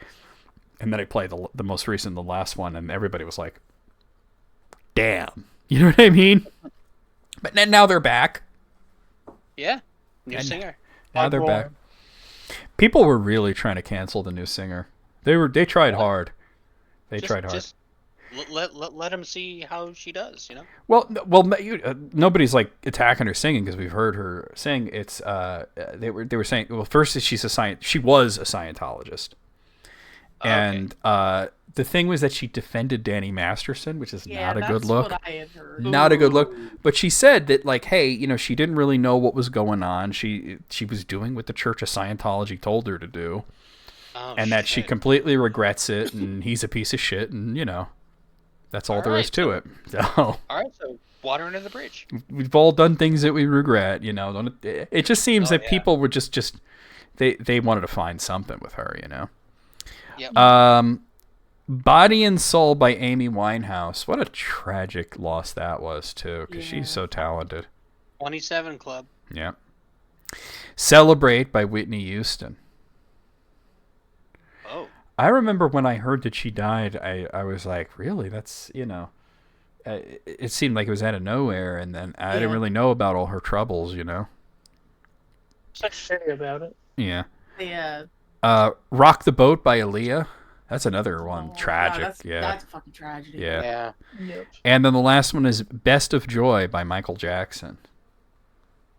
I don't even know that. No. I don't know the song at all. I couldn't ever told you what his last song was because it seems like he wasn't doing a whole lot of music at the time. Like he was doing unreleased stuff. He was in a lot of courtrooms at the time. I know that, you know, but interesting list. There's definitely a lot of research had to go into this. A+, yeah. Same. I give it an A+ for interesting. There you go. Yeah, an A+ for I didn't know that for most of these. So now, a few of them I knew. There were a lot that I didn't know. Like Janis Joplin and Nirvana. You know, I knew those. Yeah. You know, and Queen. Here's one from a YouTuber named Marvelous Gamers. And this is really interesting. 13 brilliant PlayStation 4 games that were canceled. Yeah, they were brilliant, man. I guess they looked like they had a lot of potential. I don't know. Well, I mean, the first one is the one that anybody thinks of if you think of a canceled PS4 game is Silent Hills. Oh, PT. So, yeah, well, where that was? Yeah. PT was PT stood for playable teaser. It was the yeah. Silent Hills was a collaboration between Guillermo del Toro was involved in this, and there was a lot. You know, and I think Kojima had a hand in it as well, and it was just like, whoa, like, you know, look at these guys, you know, and that's then a marriage made in heaven. I know, right? And then done. Project Ragtag. I don't know what this is. And I think that's going to be the issue with the list is that if you're not familiar with the story behind it, then you're not going to know anything about what Project Ragtag was. We don't have like a sentence or anything. So it's no, we don't. It was a Star Wars game, according to it was a third-person shooter Star Wars game that got canceled. It was you know what? It was being made by Visceral Games. They shut down. So you know. Because they had done, they made that Dante's Inferno, and then they started doing Dead Space, and they became mostly known for that. They made a really terrible Battlefield game. Oh, dear. This one says third game Human Element. I think that's another one I'm going to have to Google title. There. I hope that's a working title. Oh, I think that he was writing. This is the third. The YouTuber saying this is the third game, and Bort mistakenly thought that was part of the title.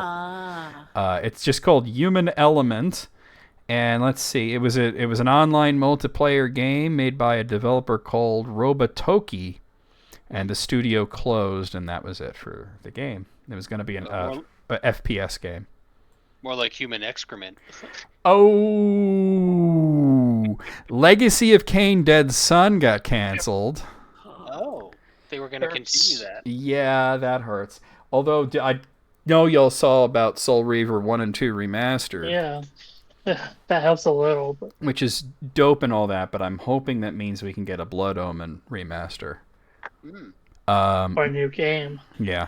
Rainbow Six Patriots is on here. I don't care.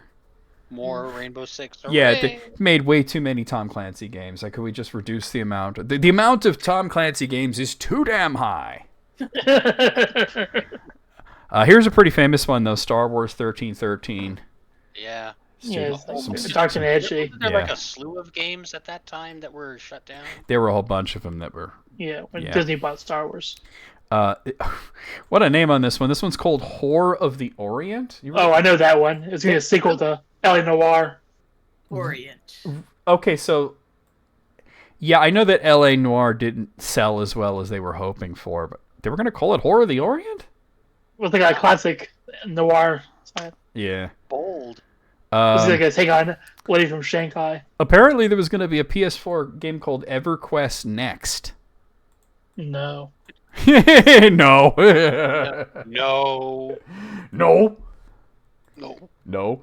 The next one, this is an amazing title. It's called Project Rap Rabbit, which honestly sounds like familiar. a 90s game, right? It was going to be a rhythm game. Was it going to be like Parappa? Oh, Maybe. more Parappa. Maybe, Yeah. Yeah. It I was. take more Parappa. Listen to this. It was inspired by Parappa the Rapper and also Guitar Man. Features rap battle Ooh. gameplay mixed with Japanese culture. But that sounds apparently cool. they did not meet their Kickstarter goals, so it was canceled. That's a bummer. Bummer. Yeah. The art style looks pretty cool. Yeah, it does look cool. That could have been a cool game. Something called Goomageddon was going to be a thing on the PS4. Says Dear. no Mageddon. It's Nomageddon. You're right. It's Nomageddon. Apparently, this is a mobile game, and they were going to make a PS4 version, and they didn't do it. Meh. Don't care. Tekken Cross Street Fighter never got made. So when Street Fighter Cross Tekken came out, that was made by Capcom, and the idea was that there would also be a game that Namco made in the Tekken style with Street Fighter characters. But it seems that it just got delayed and delayed and delayed and then was quietly canceled. And these days, Capcom seems to want to collaborate with SNK. So I'm not upset about it. yeah, it would have been interesting to see Tekken Cross Street Fighter to see what their take on Street Fighter gameplay would have been like. But I mean, look, right now, Terry Bogard is in Street Fighter 6. Cool. And they just announced that Ken Masters and Chun-Li will be in the new Fatal Fury game. That's gonna be So- so cool. Worlds are colliding. We're barreling towards Capcom versus SNK 3. They can't just keep teasing like this. It's got to be in development. They got to be working on it, right? They've been They can't doing be teasing. exactly. Tom Clancy's Ghost Recon Frontline. There's 2 Tom Clancy Another. games on Tom here. Clancy. Damn. Yeah. My favorite. Fuck 'em. And the last one on the list is something with a very simplistic name, Samurai Gun. Cool. Let's see if I can find out what that is. I have no idea what that is. Oh, apparently it's an anime, so that kind of confuses things. There's an anime called Samurai Gun. I guess they were going to make I'm sorry, not an anime, a manga. They were going to make Oh, it came out, but on PC. Oh, okay. But okay, so just the PS4 version was canceled. Something about a samurai with a gun. As a sequel. That's it. Fast zombies with guns.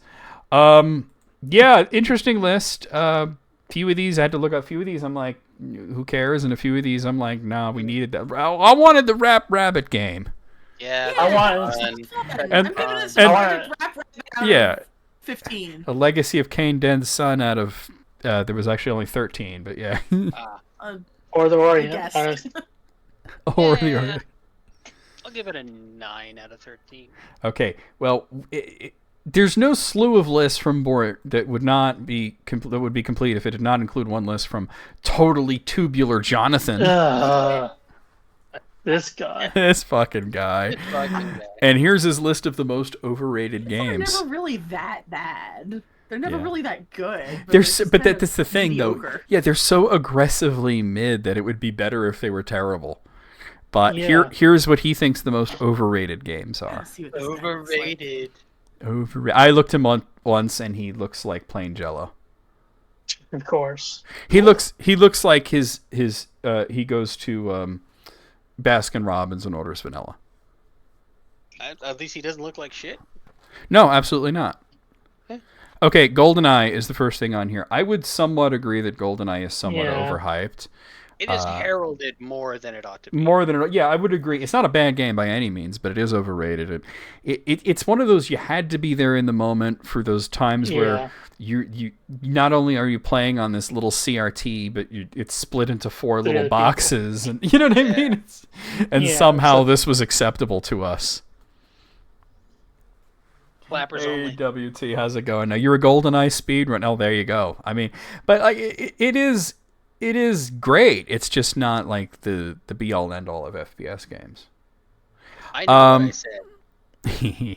Assassin's Creed Odyssey and Valhalla are both on here. Valhalla isn't very. I don't like that one. Yeah, isn't Odyssey like actually really good though? Odyssey is really good, but people don't care about Valhalla. Yeah, so there you go. Grand Theft Auto 4. Gonna be honest, I like that game. I kind of feel about most of the GTAs after San Andreas are kind of overhyped. So 4 and 5? Yeah. To be fair. Although I got to be honest, GTA 6 does look dope. I haven't seen anything for it yet. You didn't even watch the trailer? Nope. That's a good trailer. Something called Inside. How could this be overrated if I've never heard of it? What's Inside? Maybe it's overrated amongst inside players. Yeah. The new God of War, just the reboot God of War. No, you're wrong. Yeah, that game's it's really good. perfectly rated. Yeah. It's pretty cool. Halo is on here. Halo 1. I mean, a bit. I'm gonna say that Halo falls into the same exact category of as GoldenEye does, where it's you had to be there. You know, I only played these Halo games kind of recently, and I wound up liking them, but I will say that they got better after the first one. It was a zeitgeist thing. Yeah, The Last of Us Part 2. I can't agree that this is overrated only for the fact that it's very divisive. It's an extremely divisive game, and there's totally accessible. There's people that love it, and then there's people that are wrong. So, yeah. Ooh, Spider-Man 2 on PlayStation? No, he's trying to fight. No. Trying to fight. Yeah, he's trying to get his ass kicked. The pizza song, man. The pizza song. Yeah. You would not have the balloons are ridiculous, but you would not have your Arkham games if not for this. Yeah. What about the pizza song? Or Spider-Man PS4. Every Call of Duty game after Black Ops 2. Okay, so I have 90 games. Yeah, it's a lot of games, and I'm sure some of them are overrated. I take exception with this because it should say every Call of Duty game after Black Ops 3. Because Black Ops 3 was amazing. So. Sure, I believe you. Yeah. Nier? I don't know. Oh, Nier's on here. He's trying to fight on that one too. Really, Need for Speed Underground? You did? I mean, random. That is kind of random. Get out of here, How's that singular, Jonathan. All bad after Hot Pursuit. Horizon Zero Dawn, I feel like shouldn't be on this list because it's also a bit divisive. But I saw a very interesting Twitter thread about. Not particularly this game, but somebody asked, what is a game that is like 10 out of 10 graphics, 10 out of 10 sound, 10 out of 10 gameplay, 10 out of 10 story, but is actually boring to play? And I thought that's an interesting question. I was looking at the replies, and this was the game that kept coming up. Oh, dear. That there's something about Horizon Zero Dawn that's like, you could tell that every aspect of it is good, but the whole of it is it's not really that compelling. So like a gameplay loop. Yeah. So it's level design then. I want to play the Lego one. Fun. Oh, he trying to get his ass whooped on this one. Mario Kart 64? No. Totally two of you, Jonathan, you are overrated. I agree with him, actually. You would, but... Yeah, because I don't like Mario Kart 64. Because you're wrong. I mean, you're just incorrect about that. No, I am a diehard Double Dash girly here, but like Somebody has to be. 64 Yeah, I played it Double all in Dash- college, man. Double Dash is It was fantastic. contemporary. Yeah. Double Dash Um, is wonderful. Double Dash is good, but it's no Mario Kart 64. Yeah, Mario I'm glad it's 64 no is Mario just Kart It's 64. no Mario Kart 64. I am an island. I know. Oh, Alice, you're gonna be so angry. Persona 3. Really? Oh, hell no. Persona Oh, 3. hell no. And then this last entry is not even a game, it's a genre. Oh. He just writes battle royale games. The entire cop-out. concept of battle royale games. So that's so Or cop-out. silly. Tell me how you're trying to get clicks and be It's a controversial. cop-out. This is the thing that the kids are into, so I'm going to say it's overrated, everything right? sucks. Yeah. Yeah, popularity tells me otherwise. Here's the thing. 99% of these games fail. You know what I mean? Everybody's trying to make a Fortnite or a PlayerUnknown's Battleground. Yeah. The cream rises to the top. Yeah. Cream of the crop. You know, it's not for me. It's not the kind of thing that I would play, but that's a personal preference. I'm not going to sit there and say Fortnite's overrated because, look, all I know is that everybody under the age of 13 absolutely fucking loves it, and that's who buys a lot of games. I don't play Fortnite, but you know, you gotta read the room. Yeah. It's working. Yeah, it does work. The dancing thing, I don't quite understand. It's just a Fortnite, fun little yeah. thing. Just a fun I Yeah. think. Yeah. Okay. F plus. Oh. Yeah. You get an F plus. D plus. D Because plus. I'm on board with Mario Kart. Yeah, you would. Are you on board with Spider-Man 2? No. Exactly. I'm just saying. There's some sus shit on here. F minus. I like that band. Okay. It's just static noises. Elise, what is your grade there? Man, I don't know. It just sucked. Like I can't. Yeah. This is 0 out of 15. Like a 0.5 out of 15 because. Well, they weren't numbered. So? They weren't. There were 15 of them apparently, but yeah, A point. sausage with peanut butter out of 15. Yeah, there we go. A callback. Yeah. Okay. Moogle sent in a list from something called twinfinite.com. Oh, I'm sorry, .net. It's .com. .net. Okay. It's done. 12 great RPG party members that we can't help but love. Oh. Yeah. Okay. I hope Mog's on here. He's fun. Well, the first one's Tifa, actually. Oh. Okay. I mean, That's good. I like her. just She punches. keep her away from the Italian Senate, and we're good. Bring her back there. They're just saying that, she's got a great personality. She's good in battle. It's just she's just a great character overall. She's not my favorite FF7 character. Y'all know I'm a Yuffie stan, but well, I mean my party does tend to be Yuffie, Cloud, and Tifa. So yeah. I think that's what I ended my FF7 stream with. I was like, Tifa has all the healing magic. Cloud just stands there looking good, and Yuffie kills Sephiroth. Yeah. That's how it always Pretty goes much. for me. Dude ain't lying. I mean, look, when I have her doing 40,000 damage every turn, and then I have haste on her, it's kind of rough. Garrus Vakarian is a character from Mass Effect, which I've not played these games, but I've seen. He is a very popular. Yeah, I've alien. seen videos of him, and yes, he does boy. seem very likable. Just the guy that you want to have around. You can make him your boyfriend if you want to. Have a beer with. Yeah, he's got a lot of sarcasm and such. The next one is well, this is 3 characters, but okay, it's all the party members basically in Final Fantasy 15 because it says Ignis, Gladio, and Prompto.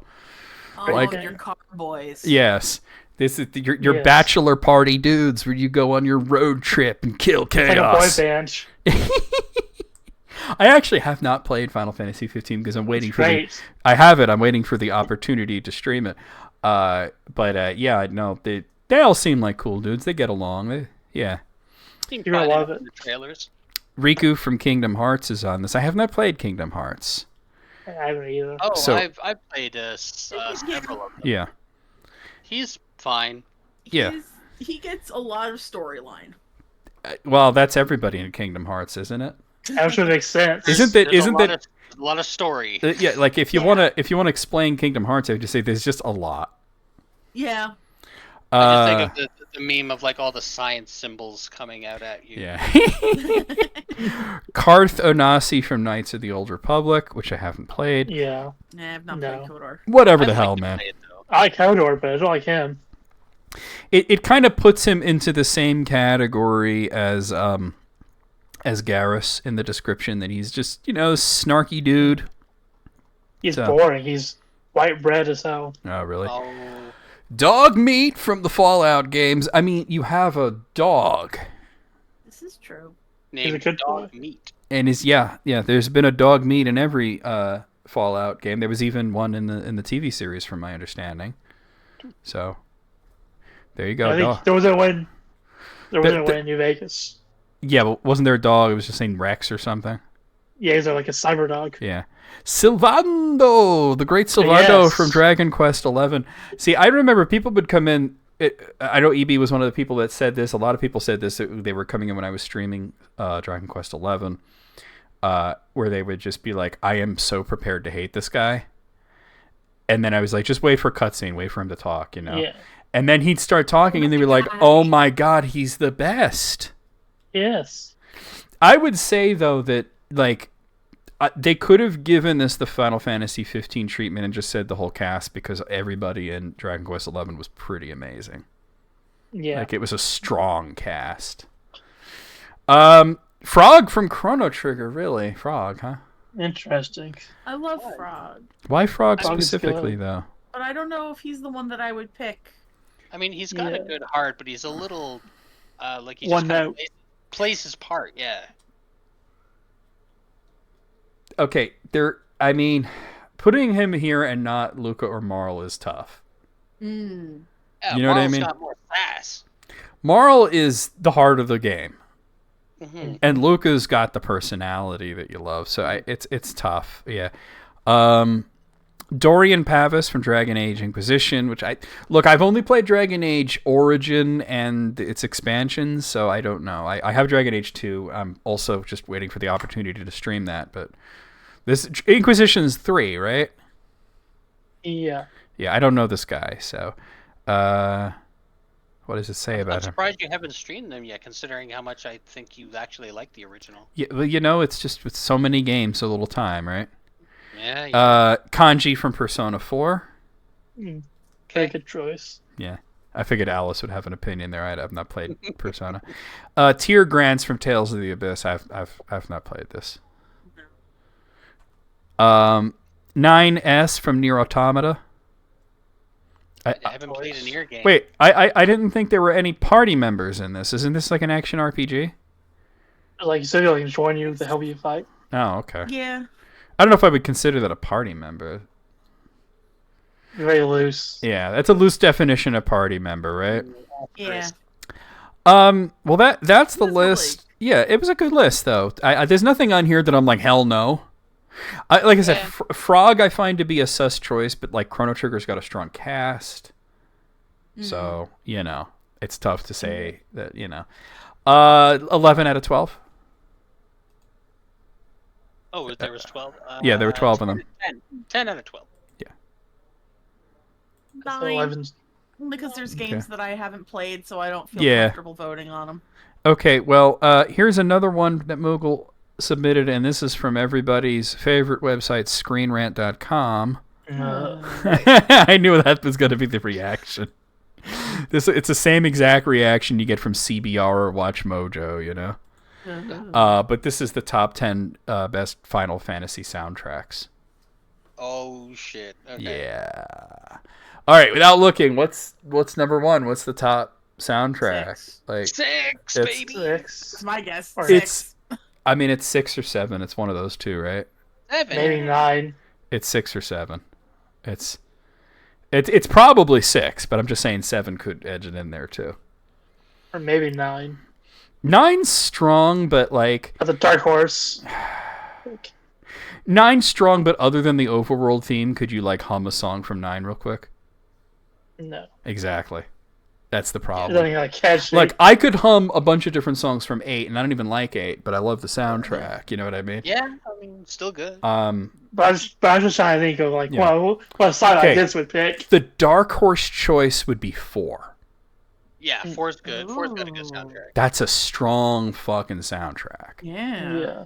All right, let's see. So, the first one here is the original Final Fantasy. I Which mean, version? it just says Final Fantasy Classic. I mean, I don't think they're picking any particular versions for any of these. Yeah, Final Fantasy 1 has a strong soundtrack because there are so many times in later games where they try to get that vibe, especially in 8 and 9. The next one here is Final Fantasy 3. Yeah, okay. Interesting. Interesting. Interesting. It's one of my favorites. Yeah. Interesting. I mean, it's ethereal and weird and Yes. it works. I didn't think it would make the top 10, to be honest. I'm glad it Yeah. did. This is contentious. Final Fantasy 11. I'm not very familiar. Yeah, MMO? exactly. Yeah, it's an MMO, and Yeah. Yeah. I haven't heard a lick of music from it, so. No idea. Yeah. The next one here is Final Fantasy 2.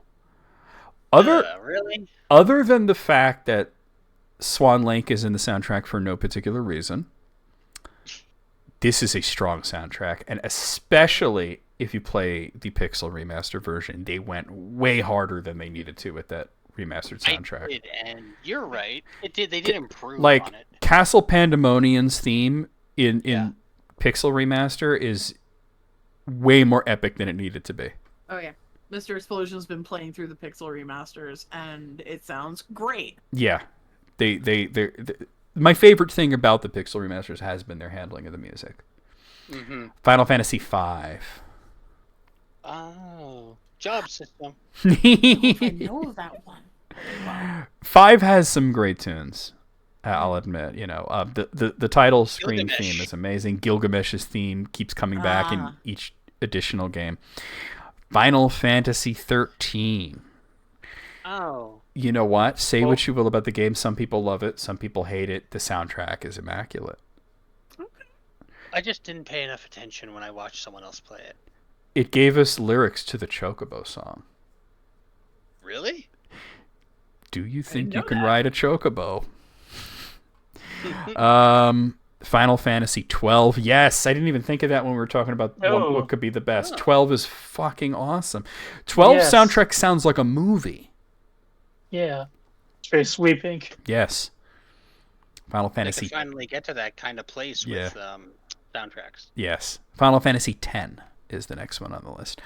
Yeah, Okay. I mean, who doesn't love the beautiful piano theme like to Xanark Land and Just Anarchan, yeah. yeah.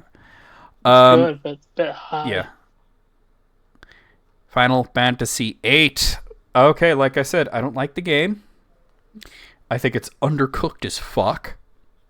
I think there is definitely sections of it that could have been really cool if they had worked on it longer, but the soundtrack is beyond reproach. Yeah. They know. Except for that song, that love song in the middle of it. That's weird. Oh, I forget what that sounds like, but I know what. It's like when you're in the spaceship going back to Earth, Yeah. and Renoa just is like, "I want to sit in your lap," and he's just like, "Leave me alone." And then it just starts playing this love song, and I'm just like, this scene would be a lot less cringy without this song. It ruins the scene. Final Fantasy 15, which I haven't played, but that's I not don't know. here. I heard good things about that soundtrack. It's really solid. Specifically. Yeah. Are there really only 10 of these? This seems like it's all of the games. Let me count how many. Let's see. 1, 2, 3, 4, 5, 6, 7, 8, 9. That's 10, and there's still more. Oh, So it looks like this is what drives me crazy about. ranking them. Yeah, it's just ranking them because this is Screen Rant says at the top 10, but they're all on here. Fucking Screen Rant. way to Well, go. so it's Honestly, it's top. What? Wait, is it? Hold on. No, there's definitely something that's not on here. Let me count these up again. 1, 2, 3, 4, 5, 6, 7, 8, 9, 10, 11, 12, 13, 14. There's 14 of them, but Final Fantasy 15 is on the list. So one is missing. We'll have to figure that out. 14? No, 14 is weird? that's coming up soon. Let's finish the list, and then we'll figure out what's missing. Then we can bitch. Well, the next one's Final Fantasy IV, which, like I said, that's a top contender. So basically, they're putting that as the fourth best, and it's number 4. Yeah. Okay. And then Final Fantasy XIV, which I've heard a bit of music from this because I've rated people playing it, and yeah, it's got good music. Okay. All right. You ready for the top 2? Top 2, baby. Final Fantasy VII And then? and Final Fantasy VI. Yay, all right. So what's missing? So no 9. Yeah, No 9. Wait, 9 didn't make it? Wow. Look, I know that 9 can be a little bit forgettable with its music, but it did they just decide that they couldn't squeeze that in there? First of all, it's a top 10 list, but there's 14 of them. Oh wait. Yeah. Oh wait, no. Wait, I'm sorry. It's on here. It's actually number 1. I just had to scroll past an ad. Damn, I called it. Really? Wait a minute. That's number disagree with 1? I think that's not a good choice. Come personally. on. That's just me. Now we can bitch. This should be like number 6, like in the middle Yeah, like- somewhere, you know. Yeah. I called it. I'm still not satisfied.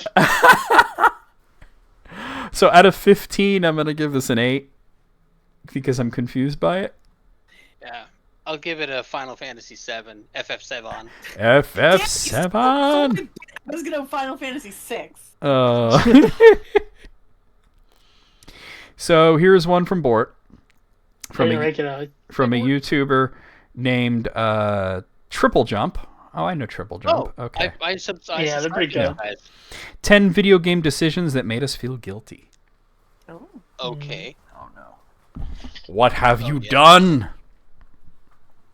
Number 10 is the Civil War in Skyrim. You have to choose between the Imperial Legion or the Stormcloaks. There's actually a third option. Oh. It's like, okay, Okay. do you Don't choose play the game. well, no, there's another in the game. There's a third option. And I actually wound up accidentally taking the third option in my last stream of it. Oh. And I was like, oh, this is coming out of nowhere.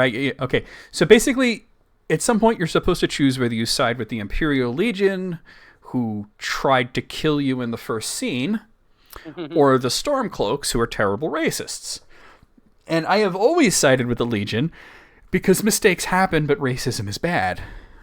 Yeah.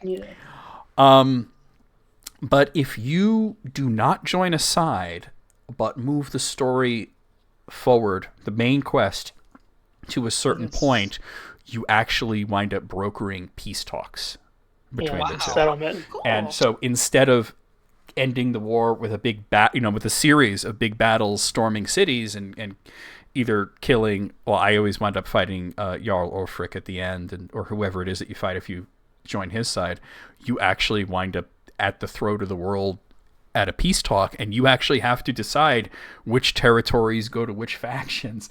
I remember, oh my god, the Stormcloaks were so angry that I didn't give them Riften. They were so Did you mad. fight them, though? I said, because that's my territory. I consider Riften to be my territory. That's my town. I'm in the Thieves Guild. I don't want the Stormcloaks around there. But there is a third option. Not a lot of people do that. Mhm. Number 9 is good cop, bad cop in The Wolf Among Us is when Big B Wolf is interrogating Woody over a murder, and you must choose to either be a good or bad cop to him during the interrogation. That'd be interesting. I am going to not say what I really want to say, Okay. and we're going to move on. Hmm. See, I'm going to need to find out a little bit more about that. Yeah. yeah. Well, it's not about the game. Number 8, choosing either Kenny or Jane to live at the end of The Walking Dead Season 2. Mm. Oof. That sounds bad. That's always That sounds rough bad. when you have to do something like that, yeah. Oh, yeah. Number 7, Nathaniel in Heavy Rain, the choice to shoot Nathaniel Williams or to not pull the trigger.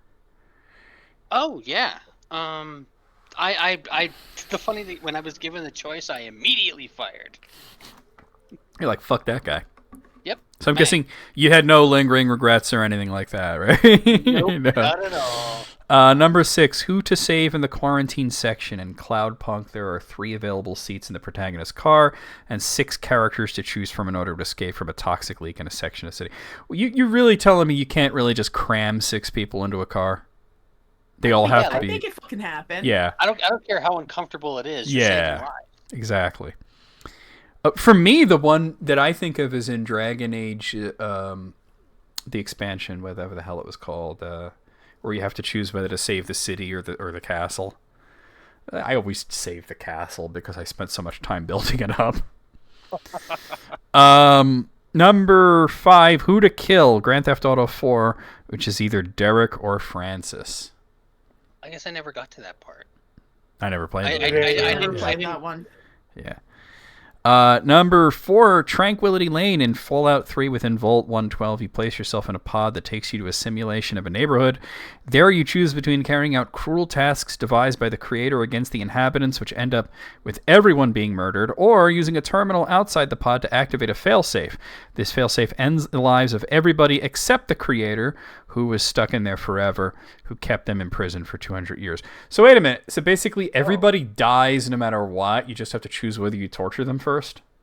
Oh, Yeah. man. That's tough. Number 3, Gerton. In The Witcher 3 Wild Hunt, you must decide whether to kill a fellow Witcher named Gerton, who murdered an entire village over a swindled contract, or let him live. Killing a whole town because you got fucked on a contract seems a bit of an overreaction, I would say. It's a little impulsive. Yeah, maybe you should kill that guy. Number 2, Lady Boyle's last party in Dishonored. You must decide how to eliminate Lady Boyle for financing an assassination plot, though she may be innocent. During a party, you must figure out which of the 3 Boyle sisters is the target. The task is complicated by the fact that all 3 wear almost identical costumes, making it difficult to tell them apart. Or you can also eliminate all 3 to be sure as well. The non-lethal solution is to render the correct sister unconscious and deliver her to the stalker, who will take her away by boat, which is a fate worse than death. So, you lose. Yeah. And number 1 is from the game This War of Mine, and they say every decision. Oh, what the hell game is that? It's a really emotional game. It's a war game where you're playing a civilian just trying to survive the war. Oh, jeez. Yeah. Which war? Just some war? It's Sarajevo. Yeah, the Balkans. Yeah. So it's emotionally impactful, so I could see how that would definitely 100% be number 1. Fun. Yeah, I guess a lot of these decisions would make you feel guilty. Yeah, a pretty somber list good. here. Well, I mean, from the concept of it, Understandably so, 10 out of 10. Yeah, sure. Yeah. I agree. 9 out of 10. Here's another triple jump list submitted by Bort, and it is the 10 games that took way too long to reach the West. Oh. My first thought is Xenoblade Chronicles, but yeah, let's see what we have on here. Number 10. Games. Yeah. Number 8 is the Great. Well, I think Europe is considered the West. Yeah. Yeah. Oh. Okay. Number 10 is the Great Ace Attorney Adventures. Okay, that did take fucking forever. Wayne's got a good one. Live Alive. Oh. That's I never finished that. Oh, such a good game. Well, it's a remake, I guess. Yeah. Well, that's the point, is that it took us that long, though. I mean, it was 1994 when the original came out. Number 9 is Sin and Punishment. Yeah. And the sequel's still not out. Yeah. Oh. Yeah, there is a sequel. Shit. Supposedly. Number 8 is The Legend of Heroes Trails in the Sky SC. Most of these Legend of Heroes games are sort of like just in limbo for a long time until, some publisher picks it up and says, yeah, we'll do that, Number 7 is Devil Summoner Soul Hackers. Yeah, it took a while. Yeah. This is a big one. Number 6, Metal Gear 2 Solid Snake. I think to get this in the West, you had to get, because the system didn't even come out. Well, it came out in Europe, but I know the game didn't. Yeah. I think you had to get like a specific version of Metal Gear Solid 3 that had it on the disc. Yeah. Number 5 is Monster World 4. I'm familiar with that. That was on Sega Genesis. Did that take a Yeah. long time to come out here or something? I didn't because know. it's part of the Wonder Boy series, isn't it? Yeah, but it did come out on the Sega Genesis back in the day. I'm looking it up to see. I don't know. I don't think so. You don't think so? What? I don't think it came out on the here. I don't think it came out on the Genesis here. Oh, you know what? It came out on like Steam, didn't it? Yeah. You know, in that new game, Monster Boy and the Cursed Kingdom, they kept hinting at the girl from Monster World 4 being in it, and then basically she was like after the credits. Okay, a cursory Google says that it was not released in English until 2012. Yeah, it was the Steam version. Yeah, I didn't know that. Okay, I thought it was released here. I guess not. Yeah. Number 4 is Rhapsody 2: Ballad of the Little Princess. What the hell is that? That was illegal. I think it was on DS. The first Rhapsody, was it? I mean, just the title is. Google, I'm googling it right now. I'm just from the title. I'm like, what the heck is that? Good God, the box art. So this is for a bunch of systems. It was on PSP, PS3, Switch, and PS5. It looks like the original version was actually PS1 in 1999 in Japan. The first worldwide release was the PC version in 2023. Wow, okay, that's a long time. 24 years of waiting for Rhapsody 2. Good grief. All those Rhapsody series fans are really, biting their nails waiting for this one to come out. All 4 of them. I had no idea it was a PS1 game. Oh, that's crazy. Ballad of the Little Princess. Might not be the most dynamic and exciting title, you know? Was it worth the wait? Well, let me see. Wait, hold on. Let me go back there. See what kind of reviews did they get. Let's see. Characters, battle system, Steam version.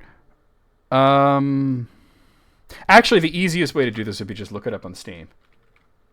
Since apparently it's on Steam. On release, Famitsu Magazine scored the game a 30 out of 40. So not bad. Whatever that means. Not bad. The way that Famitsu works is that there's 4 people that review it on a scale from 1 to 10. So like a perfect 40 means 4 people gave it a 10 out of 10. Okay, got it. So this PS1 game is on Steam for $25. Is this at least a remaster? Oh, it doesn't look like it is. It's got positive reviews. Okay, well, Not very positive, not overwhelmingly positive, but it does have positive reviews. I don't know. Good, not great. Wait, is the original Rhapsody on here? I mean, I'm kind of curious on this. Can you get both of them? Rhapsody, musical. Is this the first one? I've seen that box before. Yeah, but is it's this an Atlas game? Oh. No, it's not though. What? It's not an Atlas game. It was released. They might have in the U.S. The U.S. publisher was Atlas USA. For which one? For the original Rhapsody. Okay. A musical adventure. Cool. Looks very generic. Yeah, I've heard of Rhapsody Musical Adventure, but yeah, Atlas published it. Okay. Yeah, that is a long wait for a game. Okay. Earthbound Beginnings is number 3. This was an NES game that they released for like the Switch. I mean, the Switch, the Wii U. Oh, it was Wii U? Yeah. Okay. But still, that's a long time to wait for. That's a long wait. Zero. True. Yeah. Yeah. Well, it's called Earthbound Beginnings. Earthbound Zero was like the ROM hack. Yeah, officially it's beginnings now. Yeah. Speaking of which, Fire Emblem Shadow Dragon and the Blade of Light. That's the original Fire Emblem, which was released on the DS way later, and then the Famicom version did come out on the Switch. Yeah. For a limited time. Yeah, for a limited time, but yeah, you could get it for the DS. Yeah, but it was an NES game that you had to wait for the DS to get. And then number 1 is Final Fantasy III. So the original, I guess. Yeah. For whatever reason, when they remade Final Fantasy, they kept skipping over this one. Like even on the WonderSwan, which was Japan only, they did 1, 2, and 4. I love 3. Yeah, on the PlayStation when they started re-releasing, they did that collection that was 5 and 6. Then they released 4 along with Chrono Trigger, and they released 1 and 2 together. No 3. Once again, you had to wait for the DS version. Which is the one I had. The weird Which 3D. I took one look at it, and I was like, I don't know about this. But I did play the Pixel remaster, and that was pretty dope. The DS version is actually pretty sweet. Yeah. Okay, yeah, out of 10. 10, I had a few thoughts in my head, but these were all, like, way longer periods of time. Oh, yeah. Because I was thinking about, like, how 10. how they were pussyfooting about Xenoblade, but, you know. That was a couple. That was Some only of a the couple others, of like- years, yeah.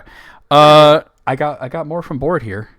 Guys, I will be right back. Oh. Feel free to continue. I just got to go get something real quick. Okay, we'll try. Actually, it's a good time to take a break. Okay, cool. So go ahead and do that. I just need to read something I here. shall return. I just need to read something on Discord here.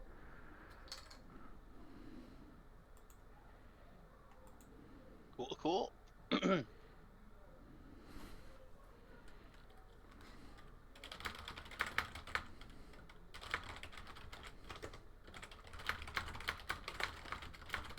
was kind of wondering, Moogle Master, why of all the games they didn't just include, I don't know, Final Fantasy 3 and then, I don't know, throw Mystic Quest or something as the other game. I think that the reason that they had for 3 not being localized was that they felt it was complicated for some reason. You know, they kept saying that. That's why I didn't want. I know that's why they didn't put it on the Wonder Swan. But they released 5, and Not, that had a jump system. not on the Wonder Swan. Well, no, okay, not on Wonder Swan. Yeah. 5 had a translation that was pretty much done when they canceled it. Because Shame. 5, the reason with 5 was that they felt it was too difficult, which I don't understand. It's one of the easiest games. It's not difficult. Like, honestly. Maybe it's the job system. Oh, it's too complicated. It's one of the easiest Look. games in the series, I think. It is easy, and it's like, okay, but you release Tactics in the West, right? I mean, it's just like Dragon Quest III made it here. And that game actually is kind of tough. Yeah. Like, as far as difficulty goes with RPGs, I know it can be somewhat subjective because people play it differently, but I'm sorry that I've never seen any challenge in Final Fantasy V. Like, you don't even really need to grind. Yeah, Really? you just go through it. Like, the only time that I stop to grind in Final Fantasy V is just because I want a specific job at a specific time. You know, and that would be it. You know, I really think it's an easy game. Like, I don't understand why. It was the playtesters that kept saying it was too hard. Well, they just need to get good. They're losers. I guess, yeah. It's just the strangest thing. I really don't understand that. I mean, there are a few games where people say this is really hard, and then I'll find it to not be so hard, or they'll say the game is really easy, and I'll find it's not so easy. So I don't really know. Like, okay, one thing that really, really got me was Octopath Traveler. Octopath's a tough game. Nobody's going to deny that. Like, everybody pretty much agrees that it's, as far as RPGs go, it's on the tougher side of things. But what really drove me up the wall was the final boss, the super boss. Because, you know, Galdera. And the first time that I streamed it, well, the only time that I streamed it, I got to him, and I was just so woefully underprepared that I got my ass handed to me. And then I spent, like, a long time grinding myself up to, like, level 80, and I just still got annihilated.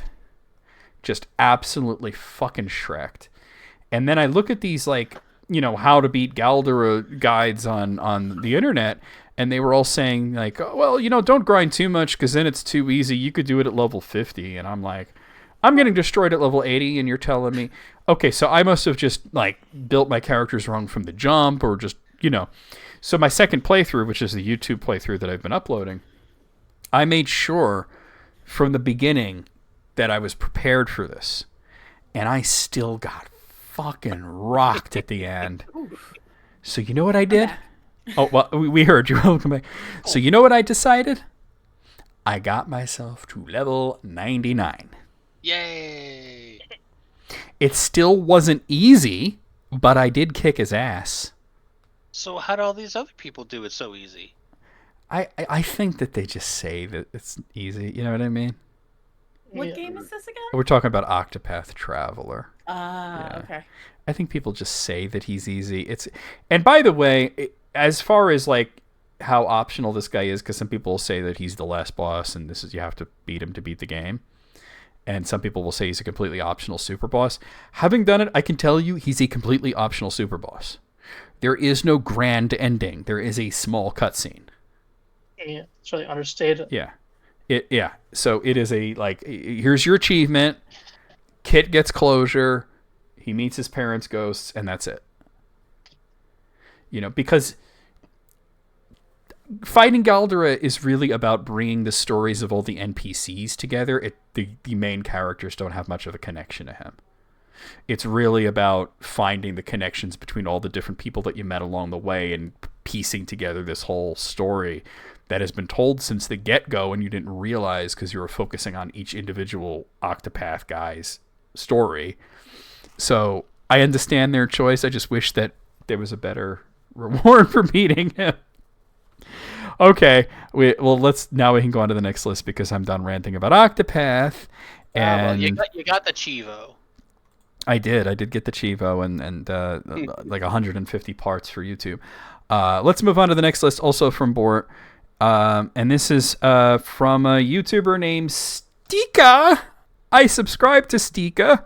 Oh, Cool. Me too, actually. Yeah. 18 incredible 8-bit hidden gems you have never played.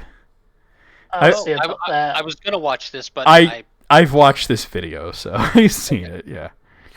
The first one is Moon Crystal on the NES, which I'll admit, I haven't played Moon Crystal. I have. It's good. Yeah. It's good. The second one is Sylvan Tale for the Game Gear. Oh. Is this about wood elves or something? What is it? Those little fuzzy animals and tutoring. Oh, that's Sylvanian. Yeah. Sorry. Yeah. Power Rangers Lightspeed Rescue for the Game Boy Color. I actually have played this. Is it good? A lot better than the N64 game. Yeah, I played the 64. It's more of a beat 'em up. Yeah, it's pretty good. Batlantis, which is an arcade game, which I've not played. That's an awesome name, though. Yeah, Batlantis. Holy Diver for the NES. I've played Holy Diver. Holy Diver, you're the star of the masquerade. That's really hard. It's a game that you'll hear how hard it is, and you'll play it, and you'll get through the first 2 levels, and you'll be like, they're talking shit. This is playable. Then level 3 hits, and the game decides to rearrange your guts. Oh no. And it is incredibly difficult, but oh so satisfying to play. Cool. Kenseiden for the Master System. I think I have played Kenseiden, actually. I think I have, but it's been a while. Too long. Euphoria on the NES. I have tried out Euphoria briefly. Seemed like a cute game. Is that the one where you can play as multiple people or something? No, that's Kokoron.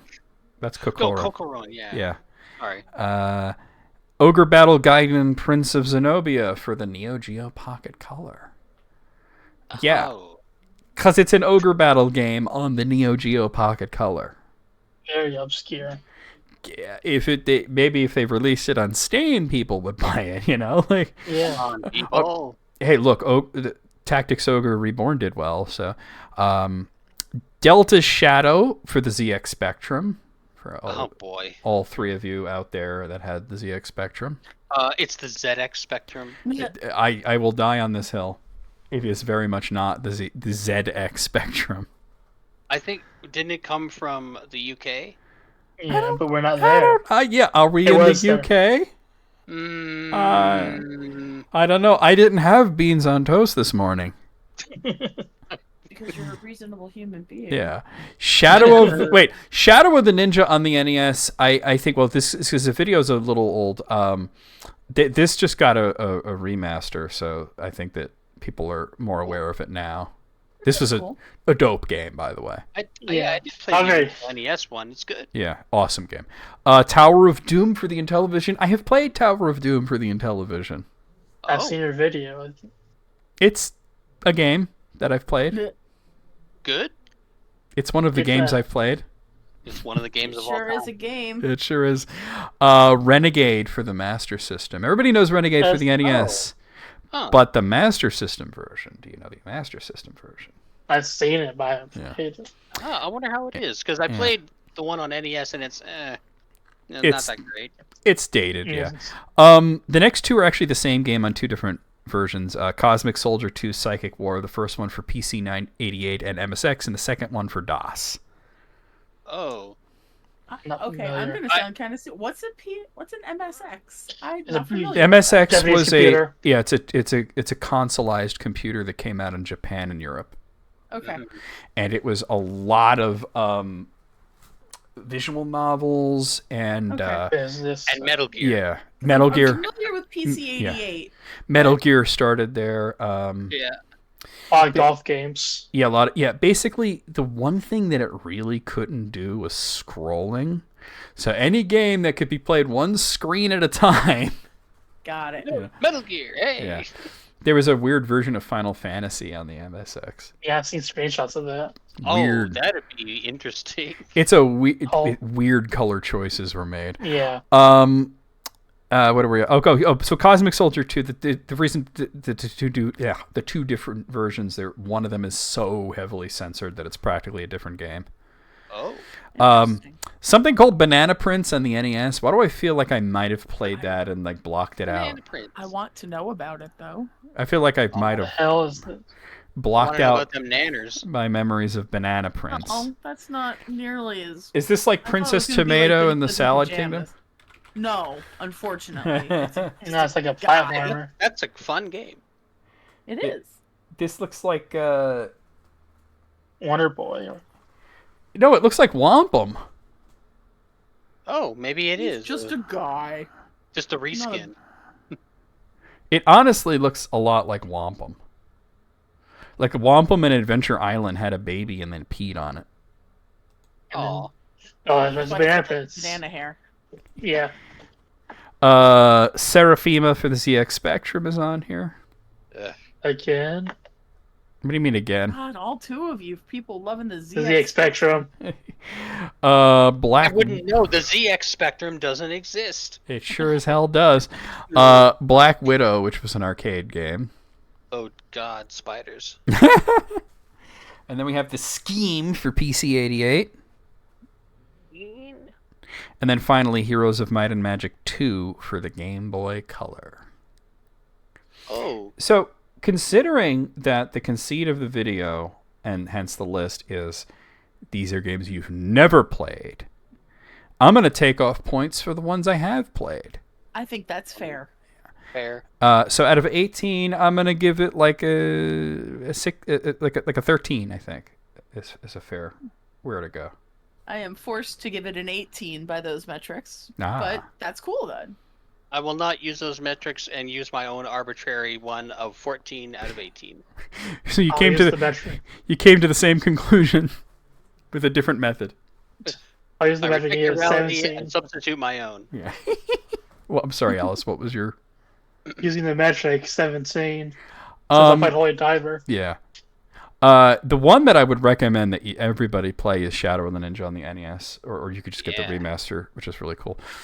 Oh God. Okay, Bort. This is from Sean Chandler Talks About Movies. I used to watch this guy, and then he got annoying. Oh, bummer. He has shit. What's that? He has shit, Lord. I don't know if he's a shitlord. He's just a guy who loves to do rankings of movies. Don't we all? Yeah. I mean, yeah, but I just don't know. I just found his voice to just grate on me after a while because he's got that, like, really exuberant sort of like, like that, the waiter in Office Space? Yeah. Where he's just too fucking happy.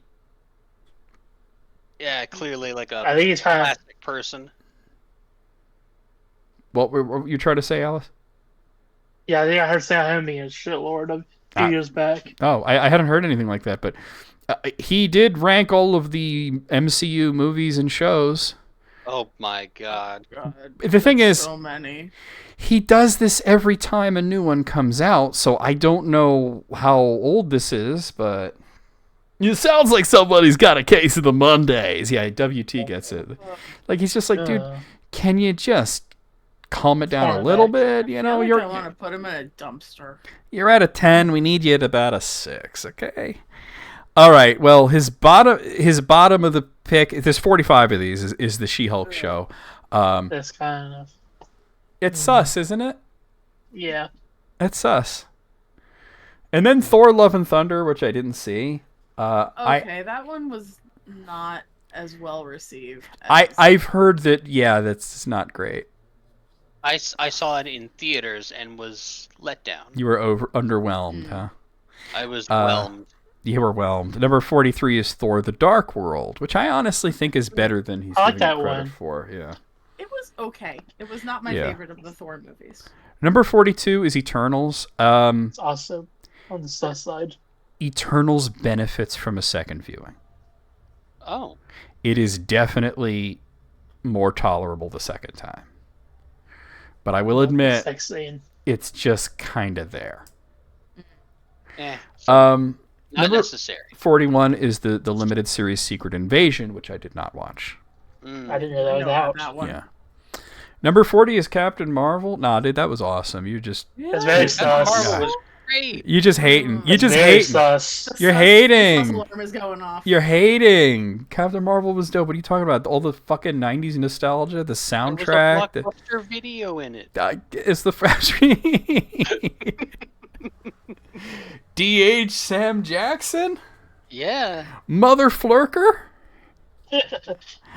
Number 39 is Moon Knight. I did not watch Moon Knight because I didn't really want to. Too bad. Yeah. I kind of wanted to see it, but then I just was like, I don't have to. Number 38 is Falcon and the Winter Soldier. Now you hating. That show was awesome. It was very sus. Yeah. This is sus. You hating. No, that show was the tits. Yeah, okay. All the red flags. It was a little slow paced, but the payoff was amazing. You hating, you sus, you hating. This is why I stopped watching this guy. He hating. No, it's okay to be a hater, but this list blows. now he's drinking that haterade, and it's not even the right flavor. No, it's like fucking Great. Nah, Falcon and the Winter Soldier was the. I only know one other person who actually watched Falcon and the Winter Soldier and didn't like it, and that person was an idiot. Oh. I hope they seek help. Probably not going to happen. Probably not going to happen. I think, Alice, do you know who I'm talking about? I think so, but I'm not positive. Yeah. Let's just say it was somebody who was a former List Critics host. That person's boyfriend. Oh. Yeah, that tracks. That's who you thought, right? Yeah. Okay. The Marvels, which is fairly new. I hadn't seen it yet. I forgot about that one. Wait, so he's saying it's better than Captain Marvel. Most people are saying it's the disappointing sequel. This person's weird. I haven't even seen Miss Marvel, let alone The Marvels. Number 36 is Ant-Man and the Wasp: Quantumania. I have not made the time to watch this, but I have heard that it is a little bit disappointing. I heard it's boring. Yeah. And they're in the quantum realm. How can that be boring? Well, there's only so much psychedelic barf you can throw at somebody before they get tired of it, you know? Yeah. 35 is Iron Man 2. Yeah, I was a little let down by this back in the day, but in the grand scheme of things, it's still kind of a dope movie. I like it. The whip guy. It's I want my book. Popcorn movie. It is a popcorn movie. It's you know what it is? It's just not as good as the first one, so everybody's like it's the worst thing ever. Yeah, it's either the best or the worst. Number 34 is Spider-Man: Far From Home. Oh no! What is that? You hating? Great. You hating? This is hating. It's possibly the best Spider-Man movie, and you have it at number 34. Are you tripping? I remember this, man. So number 33 is Guardians of the Galaxy Volume 2. I remember when the movie came out. He hated it. And he actually said he actually kind of moved it up after all. He said he liked it more after watching it more, but no, you're wrong. That was great. You're wrong. Yeah, I like that. Maybe better than the first one. I definitely think it's better than the first one. See, and then he puts Incredible Hulk at number 32, and that's really more towards the bottom.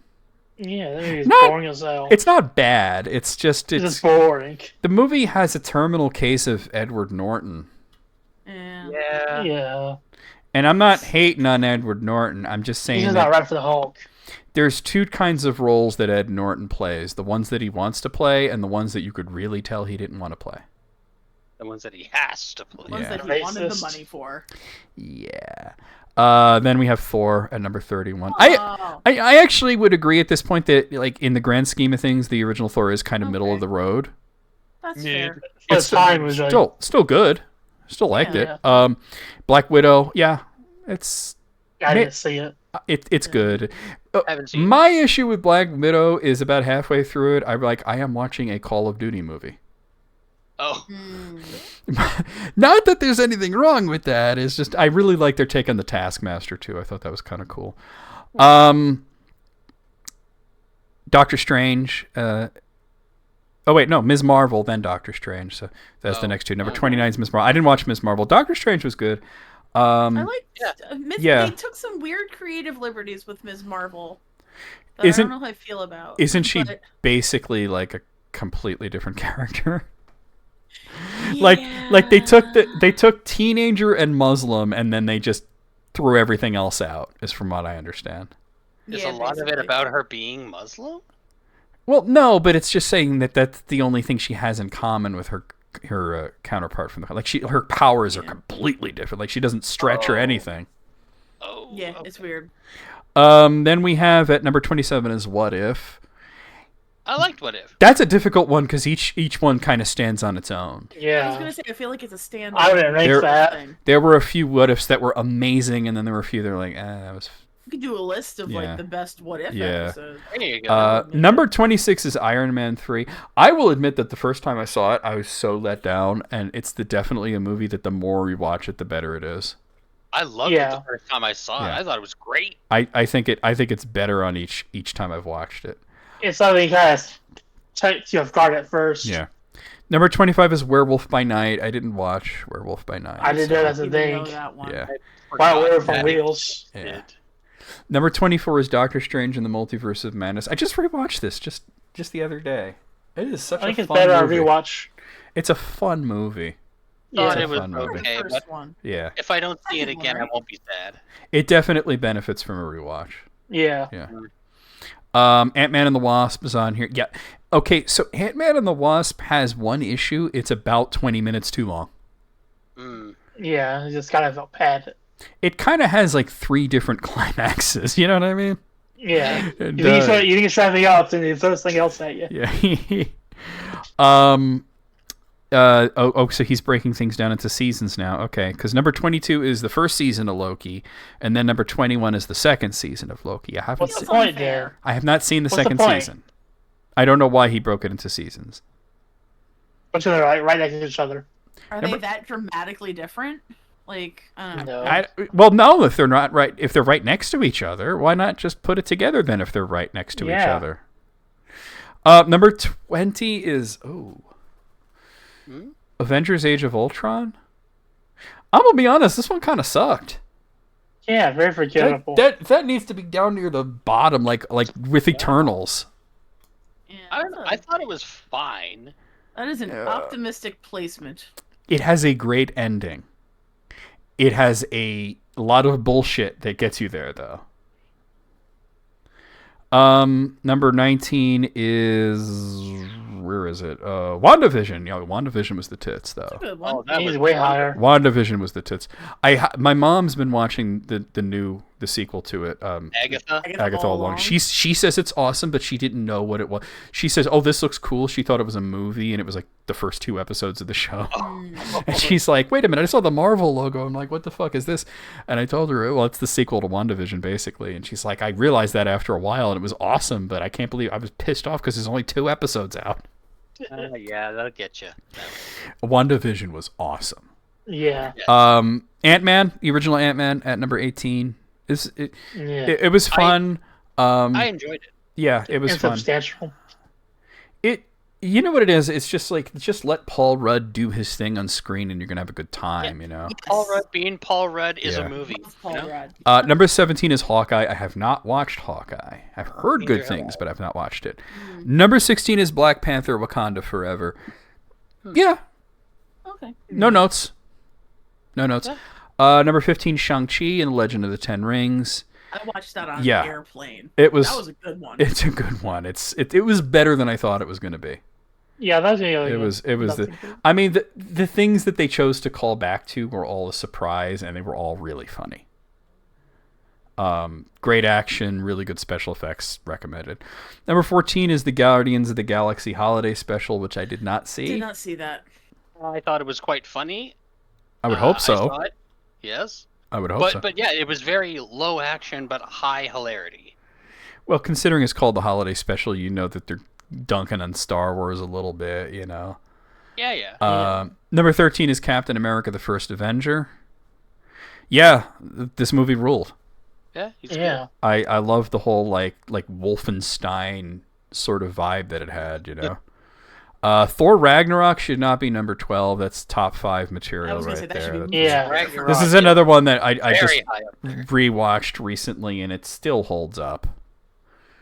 So good. Number 11's Black Panther. Yeah, that's a fair. That's a fair place to put Quite good, Black quite Panther. Such Spider-Man. higher. Spider-Man: Homecoming at number 10. Once again, like I all the Spider-Mans that they did were good, but I just the fact that Far From Home is so low, and you know, it's weird. Then number 9 is Winter Soldier. Oh, that's number 1. I'm sorry. Yeah. You're Oh, you wrong. think so? That's a great movie. That's okay. So like, there's like good for a superhero movie, and then there's good even in the context of other movies, and then there's this was amazing, Oh. Yeah. and that's where that is. Like it. Like I thought that I was gonna want, like based on the trailer, I was really excited, and I was like, looks like it's a really good action movie disguised as a superhero movie. And I went to see it, and I was like, no, this was a really amazing political thriller disguised as a superhero movie. Studies political fidelity. They even got Robert Redford. Yeah, yeah, and I mean, it felt like, you know, like the Manchurian Candidate with punching. Yeah. Go wrong. Yeah, exactly, and you know, it's one of my favorite movies. So Yeah. Both versions. both versions, they're both good for their own reasons. Number 8 is Spider-Man: No Way Home. Interesting. Great fan Fine. service. Interesting, yeah. Number 7, Guardians of the Galaxy Volume 3. I haven't seen it. I've heard it's amazing. I haven't seen it yet. Wow, they're putting it up. I've Would heard not it's place amazing. That one that high. I've It was heard- good, but I didn't like it as much as the first two. I've heard you will also cry your eyes out. Yes. Yeah, so Yes. I disagree with this. Number 6 is the Avengers. Like, can we stop sucking the dick of the original Avengers movie and just realize it wasn't Joss that great? Whedon's. Yeah, I thought it was it's serviceable. They evolved. They've evolved past the need for Joss Whedon. Yeah. Number 5 is Captain America: Civil War. I mean, it's pretty dope. Yeah, it's pretty. Yeah. It's got equal parts comic book fan service bullshit mixed with Winter Soldier Part 2 bullshit. So it's Yeah. two bullshits come together to form one big bullshit, and it's pretty good. Number 4 is Boring. I yeah, don't know if it's better than Winter Soldier. it isn't, but hey. Number 4 is Guardians of the Galaxy, the original. Yeah, I mean Okay. it's yeah. Great on its own. Number 3 is Iron Man. I understand the nostalgia here. I get it. The first Iron Man was dope. Yeah. No it notes was. there. And then Endgame at number 2 and Infinity War at number 1. Oh. I mean, like I said, I would squeeze Winter Soldier in over those two, but other than that, I would basically agree with the top 5. Okay.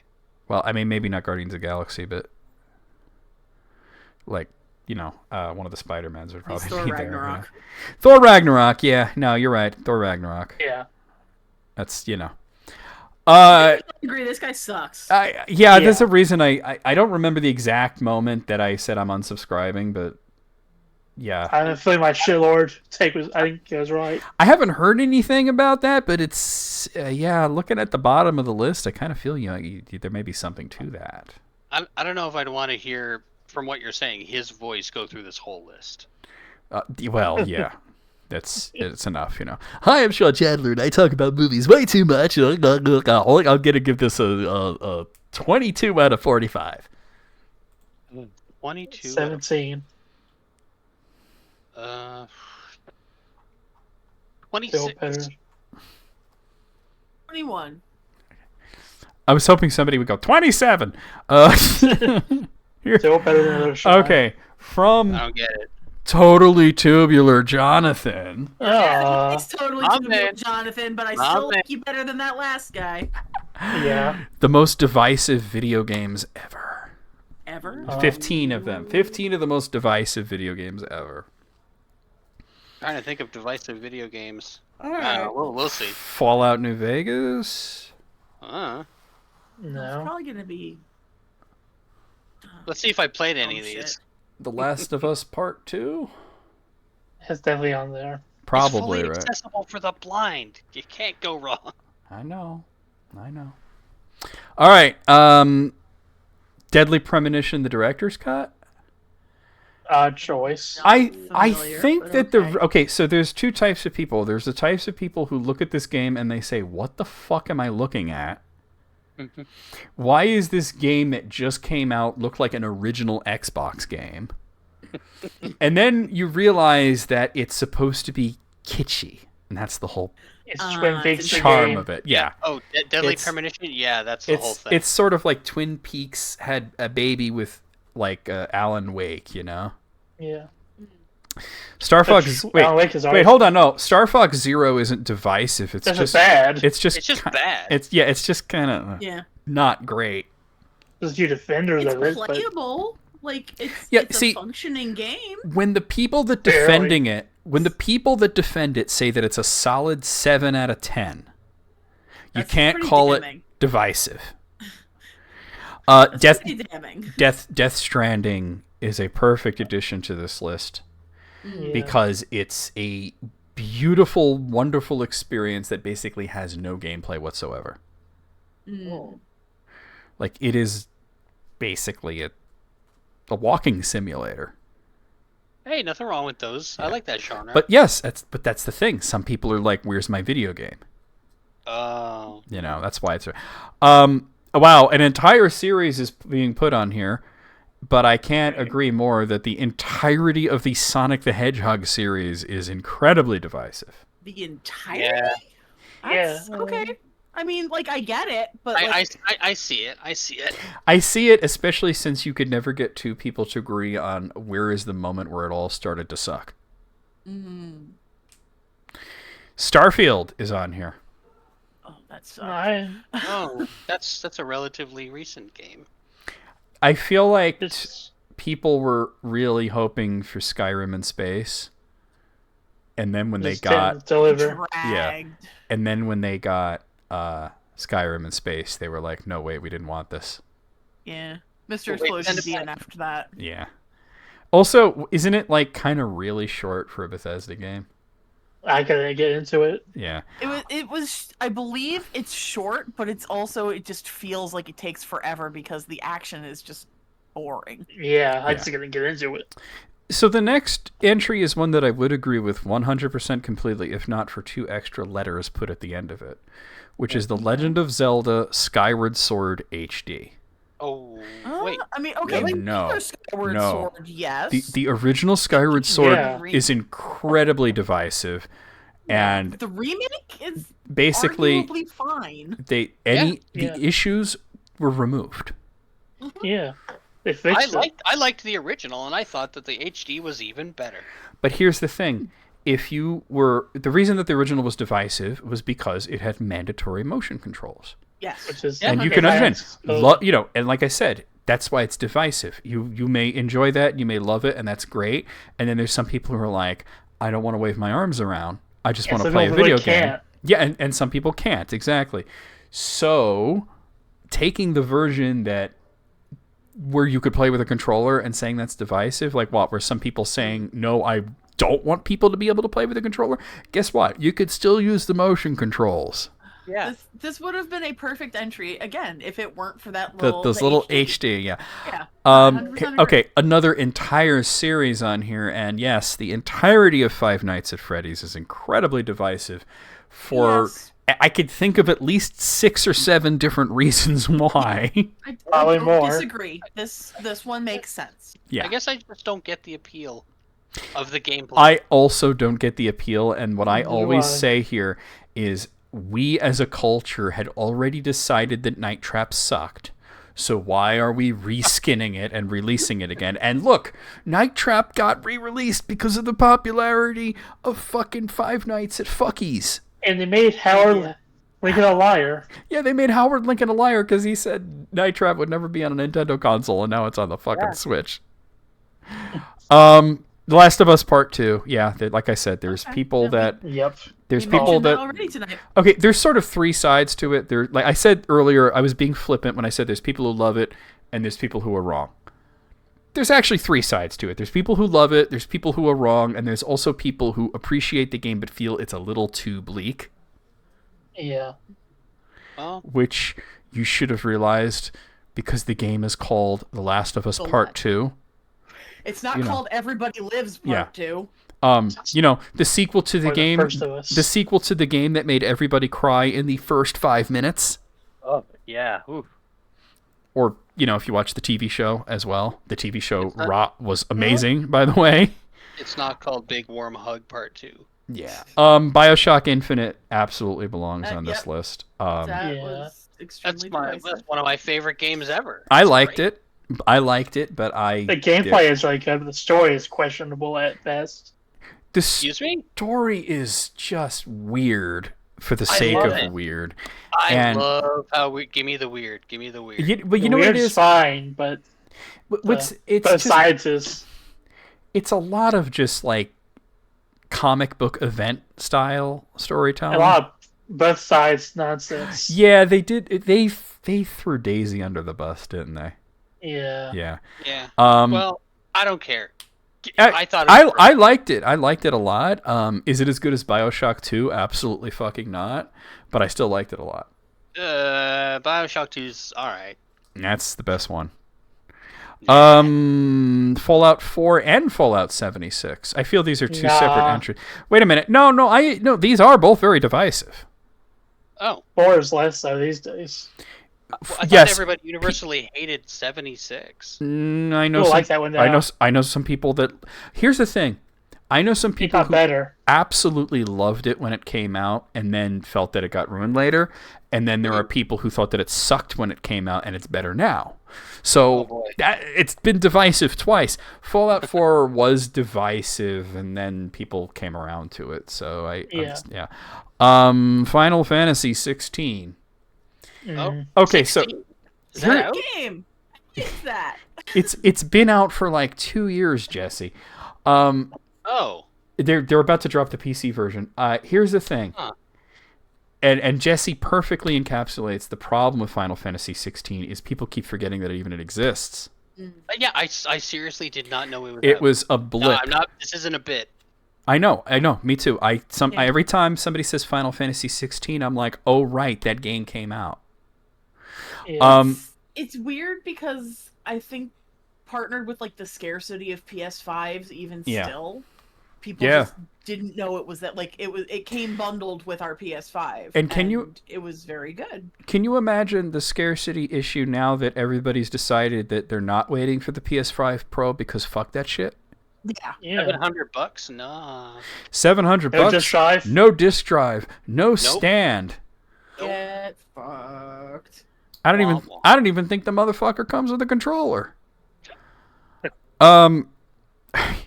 It can't Okay, so- actually play games. I am going to say that Final Fantasy 16 doesn't really belong on the list because Yeah. nobody's hating on it. Yeah, I was gonna say people don't know it. It's enough just to that hate on there's it. it's just that there's people who like it and there's people who don't give a fuck. Yeah. Because I'll be honest, I fell asleep halfway through the trailer, and I'm not, being serious there, but I remember when it was posted, and I was like, oh, cool, Final Fantasy 16, let me watch this, and it was like the longest fucking 3 minutes of my life. Mm. And I never thought, oh, this looks cool. I just thought, wake me up when Dragon Quest 12 comes out because this is boring me to tears. And then the game came out, and it didn't seem super compelling to me. And I just got an email from Square Enix like a week or so ago saying, hey, the PC version of Final Fantasy 16 is going to be released soon. And I'm just like, so? So what about Dragon Quest? Can we get something better, or like different? I don't know. The entire Call of Duty series, Very divisive. it's been discourse since the very first one. Oh, for different reasons, Yeah, because Call of Duty, the original Call of Duty, was made from people who left EA, that they had worked on Medal of Honor Vanguard. Oh. And they left, and they made the original Call of Duty. So, pretty good game. A lot of them are very good. Some of them are not so good, but a lot of them are very good. I'll try the first one. Yeah. Silent Hill 4: The Room. Wait a minute. Does anybody like this game? Yeah, as a contingency of apologists. Wow. I didn't really think twice about that game. No, like, I'm gobsmacked. I didn't think anybody liked it. Yeah, there's like a portion of the fan base that really loves it. And speaking of which, does anybody really dislike Halo 4? Yeah. Really? I just don't care. I've seen a lot of hate. I've seen a lot of hate for it. I know there's a lot of people who are disappointed with 5, but 4, really? It's not as much anymore, but when it came out, it was like really. Is it just the backlash because it's not Bungie that made it? No, like the story is kind of whack. Oh, all right. Well, you could still. It was very good. You could still like shoot stuff and ride around in cool vehicles, right? Yeah. All right, then You're fine. It's the same. Yeah. Game. I mean, okay, I'll admit the story in the first 3 Halos is good. I haven't played 4 yet. I'm kind of annoyed that 5 isn't on PC, especially since 6 is going to be on PC. So I'm just like, can we get 5? And they're just like, no, we're not too proud of that one. And I'm like, I don't care. I want to play it. 1, 2, skip a few. And then the last ones is this is a bunch of games with generations 8 and 9 of Pokemon. No, those were no, pretty divisive. No, there were people that were wrong. Hold on. I'm gonna say that Pokemon has been divisive since Gen 5. Yeah. I don't disagree, but I feel like the whole Dexit thing really got people's panties in a bunch. It was never going to be forever, No, I don't disagree with you, but like. Yes, like you look back at Ultra Sun and Ultra Moon as being the end of an era. I understand that. You know what I mean?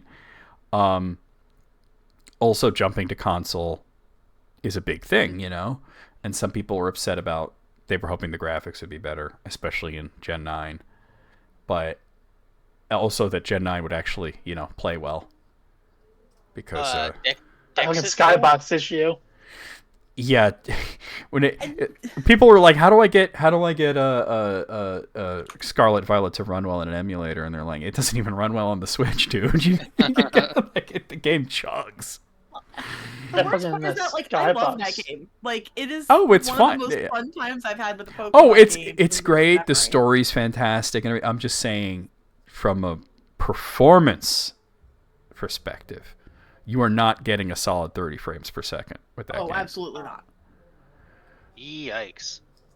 And that's sad when Metroid Dread ran at a solid 60. Mm-hmm. Just saying. But smooth. Yeah, Pokemon's been divisive since 5. I understand. Okay, so to explain to Jesse, because he's asking about Dexit. So previously, in each Pokemon game, you could get all of them. Like, in Gen 2, you could get all the Pokemon from Gen 1. In Gen 3, you could get all the Pokemon. So when Gen 8 came out, they said, you're not going to be able to get all fucking 900 Pokemon. We have to draw the line somewhere. Gotta catch them all. Yeah. So what they did was they said, these are the Pokemon that are in the game. And then as each DLC came out, they would slowly introduce more. I'm going to be honest with you. I kind of like it. And I'll tell you why. Because with each new game, you're wondering if your favorites are going to be there. And that's kind of interesting. And when they reintroduce a monster that you haven't seen for a few years, that's kind of cool, I think. Where you're like, oh, look who's returning, and not like, oh, my Pidgeot's going to be in the box for the whole game again. I will admit that I understand that people say that they have favorites, because they absolutely do. Charizard does not need to be in every generation. Mm-hmm. But if they left him out, can you imagine the outrage? Yeah. You know? So I don't know. I feel like that, you know, Pokemon's been divisive since Gen 5, because Gen 5 was honestly really, really good, but some people were really pissed about it. And then 6 was more of a technological leap forward than anything else, and the actual game was a little underwhelming. I feel people do give Gen 7 a pass, though. Like, nobody really complained. Well, people said it was too easy, and they were right about that. All right, well, yeah, out of 15, 12 is where I'm at. Yeah, I'd I'm say with 12. 13. 10. I think this is decidedly better. Totally tubular, Jonathan. Well, it's easy to pick. You know, you just like, it's like sorting Reddit by controversial. You know. Yeah. Okay, here's one from a YouTuber named Almost Something. This is 10 weirdest video game accessories and peripherals besides the Power Glove. Oh my. Yeah. I mean, you know, when you think back on the NES was really the zeitgeist of weird fucking accessories. Rolling All I rocker. can think of are like the bongos. The Donkey Konga bongos. Yeah, the Yeah. Donkey Kongas. Yeah. Those are great. Those are fun. All the waste shit. The one weird thing that comes to mind is the weird vibrator that came with the game Res. Oh, got that. Yeah. The vibe. The what? Stick, whatever. The trans vibrator. Yeah, that's it. The idea was you know, like you and your girlfriend play, she puts that somewhere, and then you play the game, and stuff happens. Have a little fun. Speed on it. Yeah. Number. An interesting use for the. Let's see if it's on here. Haptic feedback. Yeah. Number 10 is the Konami laser scope. Like, let's just give these kids a helmet and have them scream. Yeah, fire. Yeah. It's the chainsaw controller. Yeah. Number 9 is the Hori Katana. Look, I have a Hori controller right here. It's got buttons and it's shaped like a controller. I don't know. It doesn't need to be a sword. I don't know what game that's for. Maybe like Onimusha or some shit. Maybe. Number Red steel. Yeah, God. Sword. Number 8 is the Donkey Kong bongos. Yeah. I mean, Fun. the issue with the Donkey Kong bongos is you're only ever going to use them for that game unless you're going to be one of those weirdos who beats Dark Souls with it. Which, you know, they're out there. It's They happened. absolutely are. 100% happened.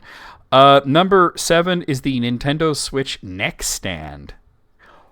Neck stand. What the fuck is the neck stand? Wait, I gotta Google this. Yeah. I think of a guitar. Can you when share I think a of a neck picture with stand. the class? Do you like wrap it around your neck so you have your Switch in your face because you don't want to hold it or something? Are you playing with your Joy-Cons? Pause that. Okay, so it literally is like, so you could, it goes around your neck and it's like a harness so that the Switch is in front of you so that you could use the controller and have it like the screen up in front of you. Okay. Okay. Okay. I mean, you know what? Yeah. That's a weird peripheral. That is pretty Yeah. weird. Because if you're using, you're going to look like an asshole. Yeah. Number 6 is the Atari 2600 Stick Station. I think the name might be the weirdest thing about that. What is this? I'm going to have to Google this. Stick Station. You could have called it the Atari 2600. Yeah, I'm glad they didn't. Oh my God, you're not going to believe what this is. Oh no. So, do you remember that thing for the NES, the speed board? It was like this giant slab of plastic that you would insert your controller into so you could tap at it without holding it, I guess. Yeah, it turns it into like a stick of sorts. Well, yeah, except it didn't. It just held it for you. Yeah. Imagine that, but made out of wood, and that's the Stick Station. Oh, Oh, wow. no. My. You bust your ass. Love that wood paneling. Oh my god, it's a plank of wood with a fucking rectangle in it that you put the Atari controller in. All right, He that's breaks that. That's so bad. Like, the fact that terrible idea happened twice is You amazing. can say, where's the room for that? It's a two nickels situation right there. Number 5 is the Resident Evil chainsaw controller, Oh, that's a good which, yeah. I mean, let's be real. Anybody who got this just got it because it looked cool. I want one. Yeah. Yeah. why Nobody actually wants to play Resident Evil with a chainsaw. You There's just, also that slime controller. yeah. Number 4 is the exiting boxing inflatable controller. Is it supposed to be exciting? I don't know. Wait, inflatable controller? What? Google's excited. Inflatable controller. I'm googling it right now. First of all, I want to know if it's really exiting or is it... No, it's supposed to be exciting. Oh my god, it's like one of those like wobbly things that you punch. You know, and then it comes back. Clown punch thing. Yeah, except there's like a boxer on it, and I guess Konami made it because of course they did. That's wild. Number 3 is the Saga Scope 3D glasses. I think they mean Sega.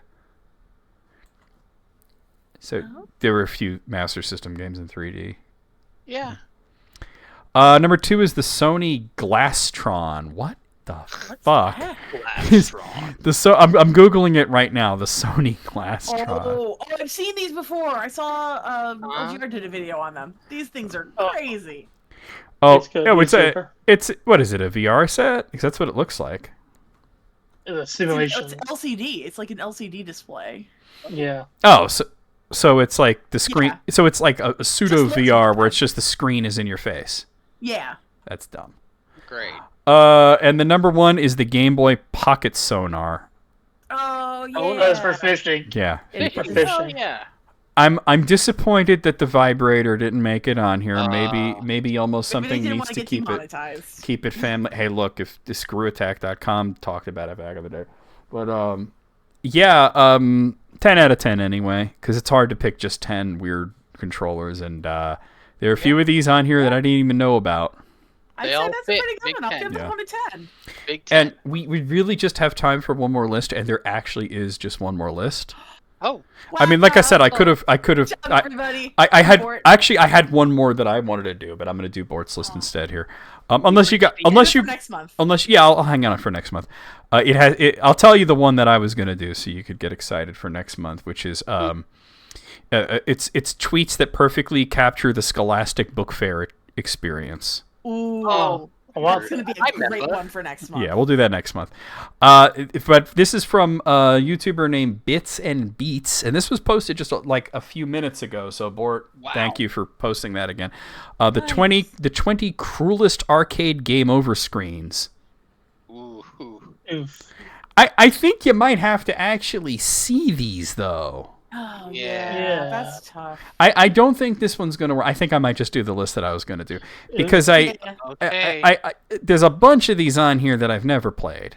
Like, I respect the idea, but this really is a visual list. Yes, it's a Like, very truly visual. Yeah. Like we would need to be able to see them. Like I'll just give you a few highlights that I'm aware of, like a Fatal Fury. Yes, that's pretty cruel. Yeah. The Punisher. Oof.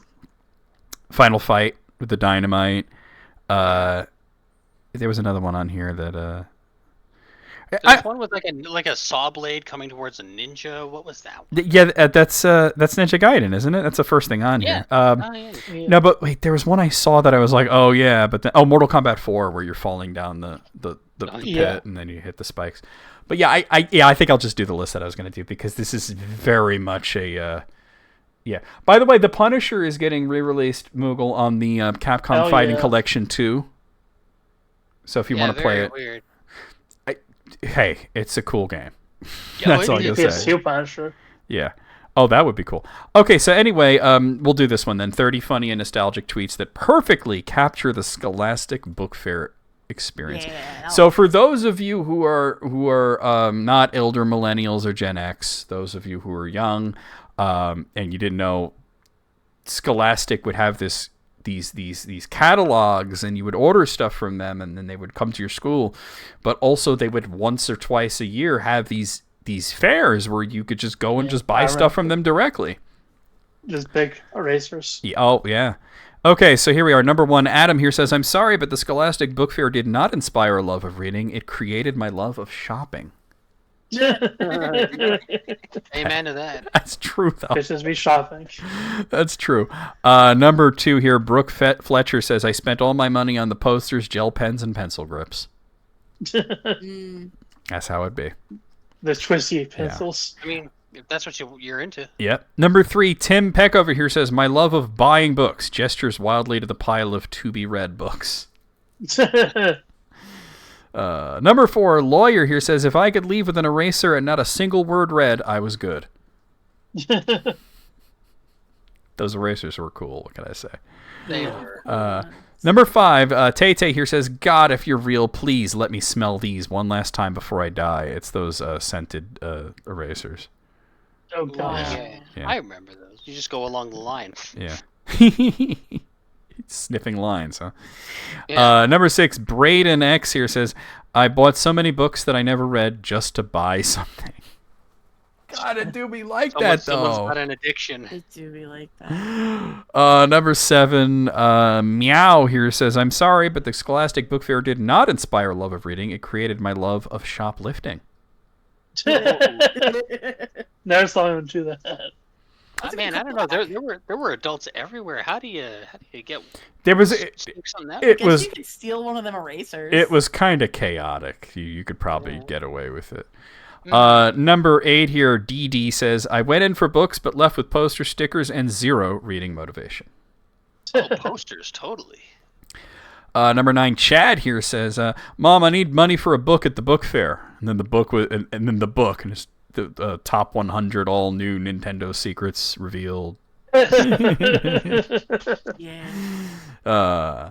Number 12, Vikas Garg here says, my villain origin story is that my mom never let me buy any books with stickers in them because she thought they were too unserious. Yo, I relate. I fucking relate. Tell your mother that if she cares so much about literacy that unserious is not a word. Mm-hmm. Number 11, Neon says, me asking my mom for book fair money at the ripe age of 9 only to spend it on scented pencils and a calculator shaped like a chocolate bar. Oh, God. What books did you get, honey? Yeah, I got this giant fucking pencil. Number 12, Nova here says, Scholastic Book Fair just reminded me I was in a very different financial position compared to my peers at a young age. That's real, though. That's real, yeah. Real. Number 13, Katie Honan says that they're replying to Adam's original tweet that started all this, but this tweet feels like a personal breakthrough. The love of shopping one. Number 14, Amon Chugtai, I hope I'm saying it right, says, who knew the love of reading came with a side of impulse buying? Oof. That's real. Oh, yes. And That's the closer you get to the cashier, the more goodies you see. The more weird crap there is, yeah. Razia here says, the Razia Scholastic Book Fair cart. And it shows a shirt that says Coke or Pepsi. So there's neon pencil sticks. Those weird pens that glowed, and then stickers. So yeah. Yeah. Anything but a book. Yeah. Number 16, Sarah Griffin here says, I fear they do not hit the same for the new generation. Instead of bringing in cash or coins or check, you can set up an e-wallet, and there's no more physical flyer, just digital. Really lost some of the allure. No. Sterilized experience. I totally understand that for the catalogs, but are you telling me they don't still have the book fairs, though? That's kind of sucks, you know? That's sad. Number 17, Sabrina Zombie says all of this. I remember once I realized I saved up the next year. The power rush of buying the most books in the class with the saved money, plus the money my parents gave me was like pure adrenaline. Damn, Scholastic. Had a real effect on us. Yeah. Number 18, Lacey J. Henderson says, I saved up money just to get the books with the extra gifts. Fuzzy feather pin? Absolutely. Translucent purple blow-up chair? I need it now. Posters? They're already mine. Translucent purple blow-up chair. Oh, yeah. Yeah.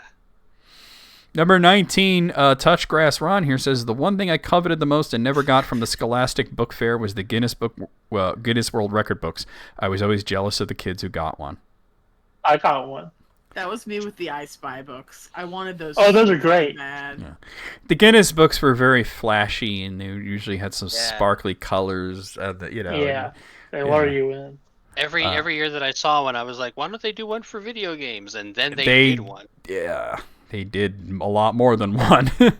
Well, actually, I mean, the first time I saw it. Yeah. Number 20 here, Amanda says, my 8th graders bought every single pointer finger on a stick, and so many younger kids were so sad, but my kids were just happy spending the whole day pointing with their pointing sticks. It's the small joys. Yeah. Number 21, Ghani here says, Scholastic inspired a love for a fruity journalist rat. Can I get a fucking amen? I feel that's a very specific reference to like some book series that I'm not familiar with. It sounds familiar, but I can't place it. I don't know what I don't know what they're referencing there. Number 22, Noah here says the Scholastic Book Fair was when I gained class consciousness. Class consciousness. Yeah. That's real, though. Number 23, Surish says, yes, the Scholastic Book Fair, where the only thing we read was the price tags, and the only math we cared about was how many erasers shaped like animals we could afford. I tried to look for erasers that were shaped like just things that don't make sense. I have one shaped like an apple. You're going for the apple, and Jesse's going for like the Nickelodeon splat, you know. A rhombus. The rhombus ones were everywhere. Yeah. Those you can get anywhere. That's a skull one. Yeah, skull one. That's cool. Yeah. There was those trapezoid ones too. That's some weird shit. All right, number 24. Imagine here says, "Lol, I hear you. The Scholastic Book Fair might have promised books, but it delivered a lifelong love of shopping instead. Those buy one get one deals were irresistible." Yep. Number 25, Sky says, I feel like there should be an adult version of these in offices. I would go crazy if the Scholastic Book Fair being in my conference room. And I got more money too. Need that. I hate to tell you, Sky, but the adult version are like the fucking MLM scams. Yeah. Oh, yeah. Or just like a bookstore. You're an adult. Yeah. Go to the bookstore. Yeah. Go to chapters, you know? Number 26, Tasneem Khan says, the moment in life when I discovered window shopping. Oh, yeah. There were a couple of years where that's all I could do. Let me just look at the shit. Number 27, Tay here says, one of my friends got a blue raspberry eraser and everybody was obsessed. Good for them. Blue raspberry. Nice. Nice. Great flavor. Well, I would say scent in this case because I hope they're not eating the eraser, right? Doesn't age. Yeah. No, it was a real blue raspberry. Yeah. Number 28, Michelle Christiani says, I get excited about erasers to this day. Which is bizarre because how much are you really erasing? And that with pen. Yeah, and that really goes back to like we always bought you'd have the books, the book fair. You'd buy all these fucking erasers. You never really use them. You don't want to use them because you don't want to ruin them. Exactly. You bought them just to have them, you know? Yep. They're basically just like rubber carvings that you got. Number 29, Ray here says, it created my love for little trinkets that are completely useless. Tchotchkes. I love a tchotchke, a Yeah, knick-knack, a Glue doodad. A matham. And number 30, Liz Bits says, me, X, all those interactive books that had little pockets that you could take out, papers, letters, flyers, envelopes, etc. My favorite was a pirate book where the cover had the Jolly Roger with a red gem in the eye, and I still have it to this day. That's familiar. I've never seen anything like that, but That's hey. cool. Yeah. Out of 30, I think this is a sparkly pencil out of 30. This is an apple-shaped eraser out of 30. Candy pencil out of 30. Jesse? Oh, it's one of those weird snake-shaped pencils out of Yeah. Ooh. Did the apple-shaped eraser smell like apples? It sure did. Nice. What kind? And the snozberry smelled like snozberry. I mean, it just smelled like generic apple. I don't think I could pinpoint it. Just the you know, like a... It was red delicious, I don't know. Like a Jolly Rancher, you know? Yeah. So that's been the List Critics. Thank you guys for all the lists and everything, and for hanging out. This has been a lot of fun. We're going to go over the schedule, and then we're going to do a raid, so don't go anywhere just yet. Please stick around through the schedule and the raid. Here's what's going on tomorrow afternoon. we are going to be continuing along with more of Super Mario RPG on the Switch. Saturday night, we'll be playing more of Xenoblade Chronicles 2, also for the Switch. Sunday night, more of Castlevania Order of Ecclesia, which I'm playing on the DS. I know the Dominus Collection is out, but I have already started this. Tuesday, I skipped Monday, didn't I? Monday afternoon, more of... Oh, God, why does it do that? Capcom vs. SNK 2 for the Dreamcast. Tuesday night, more of... and possibly the rest of Guacamelee 2 for Steam. And then Wednesday afternoon, we will have more of the Elder Scrolls 4 Oblivion for the for Steam. And then what's next Thursday? Next Thursday is the 3rd, so we're going to have the Council of Tolkien. So we'll be over here. I know we just had one, but that one was very delayed. Not that one. That one where I'll have Sid on this side and Matt on this side. And a different background. It won't be Lothlorien. I think it'll be like Parth Galen or something. Parth Galen would be a good one to do next. So we're going to come over here, and we're going to do a raid. So let's see who's online. Who's on first? What's on second? I don't know who's on third. Why is Gamora? I mean, yeah, talk me out of just raiding Captain Retro. He's playing Resident Evil 2. Let's do that. Which version? He's been playing the remake, the new Nice. Resident Evil 2.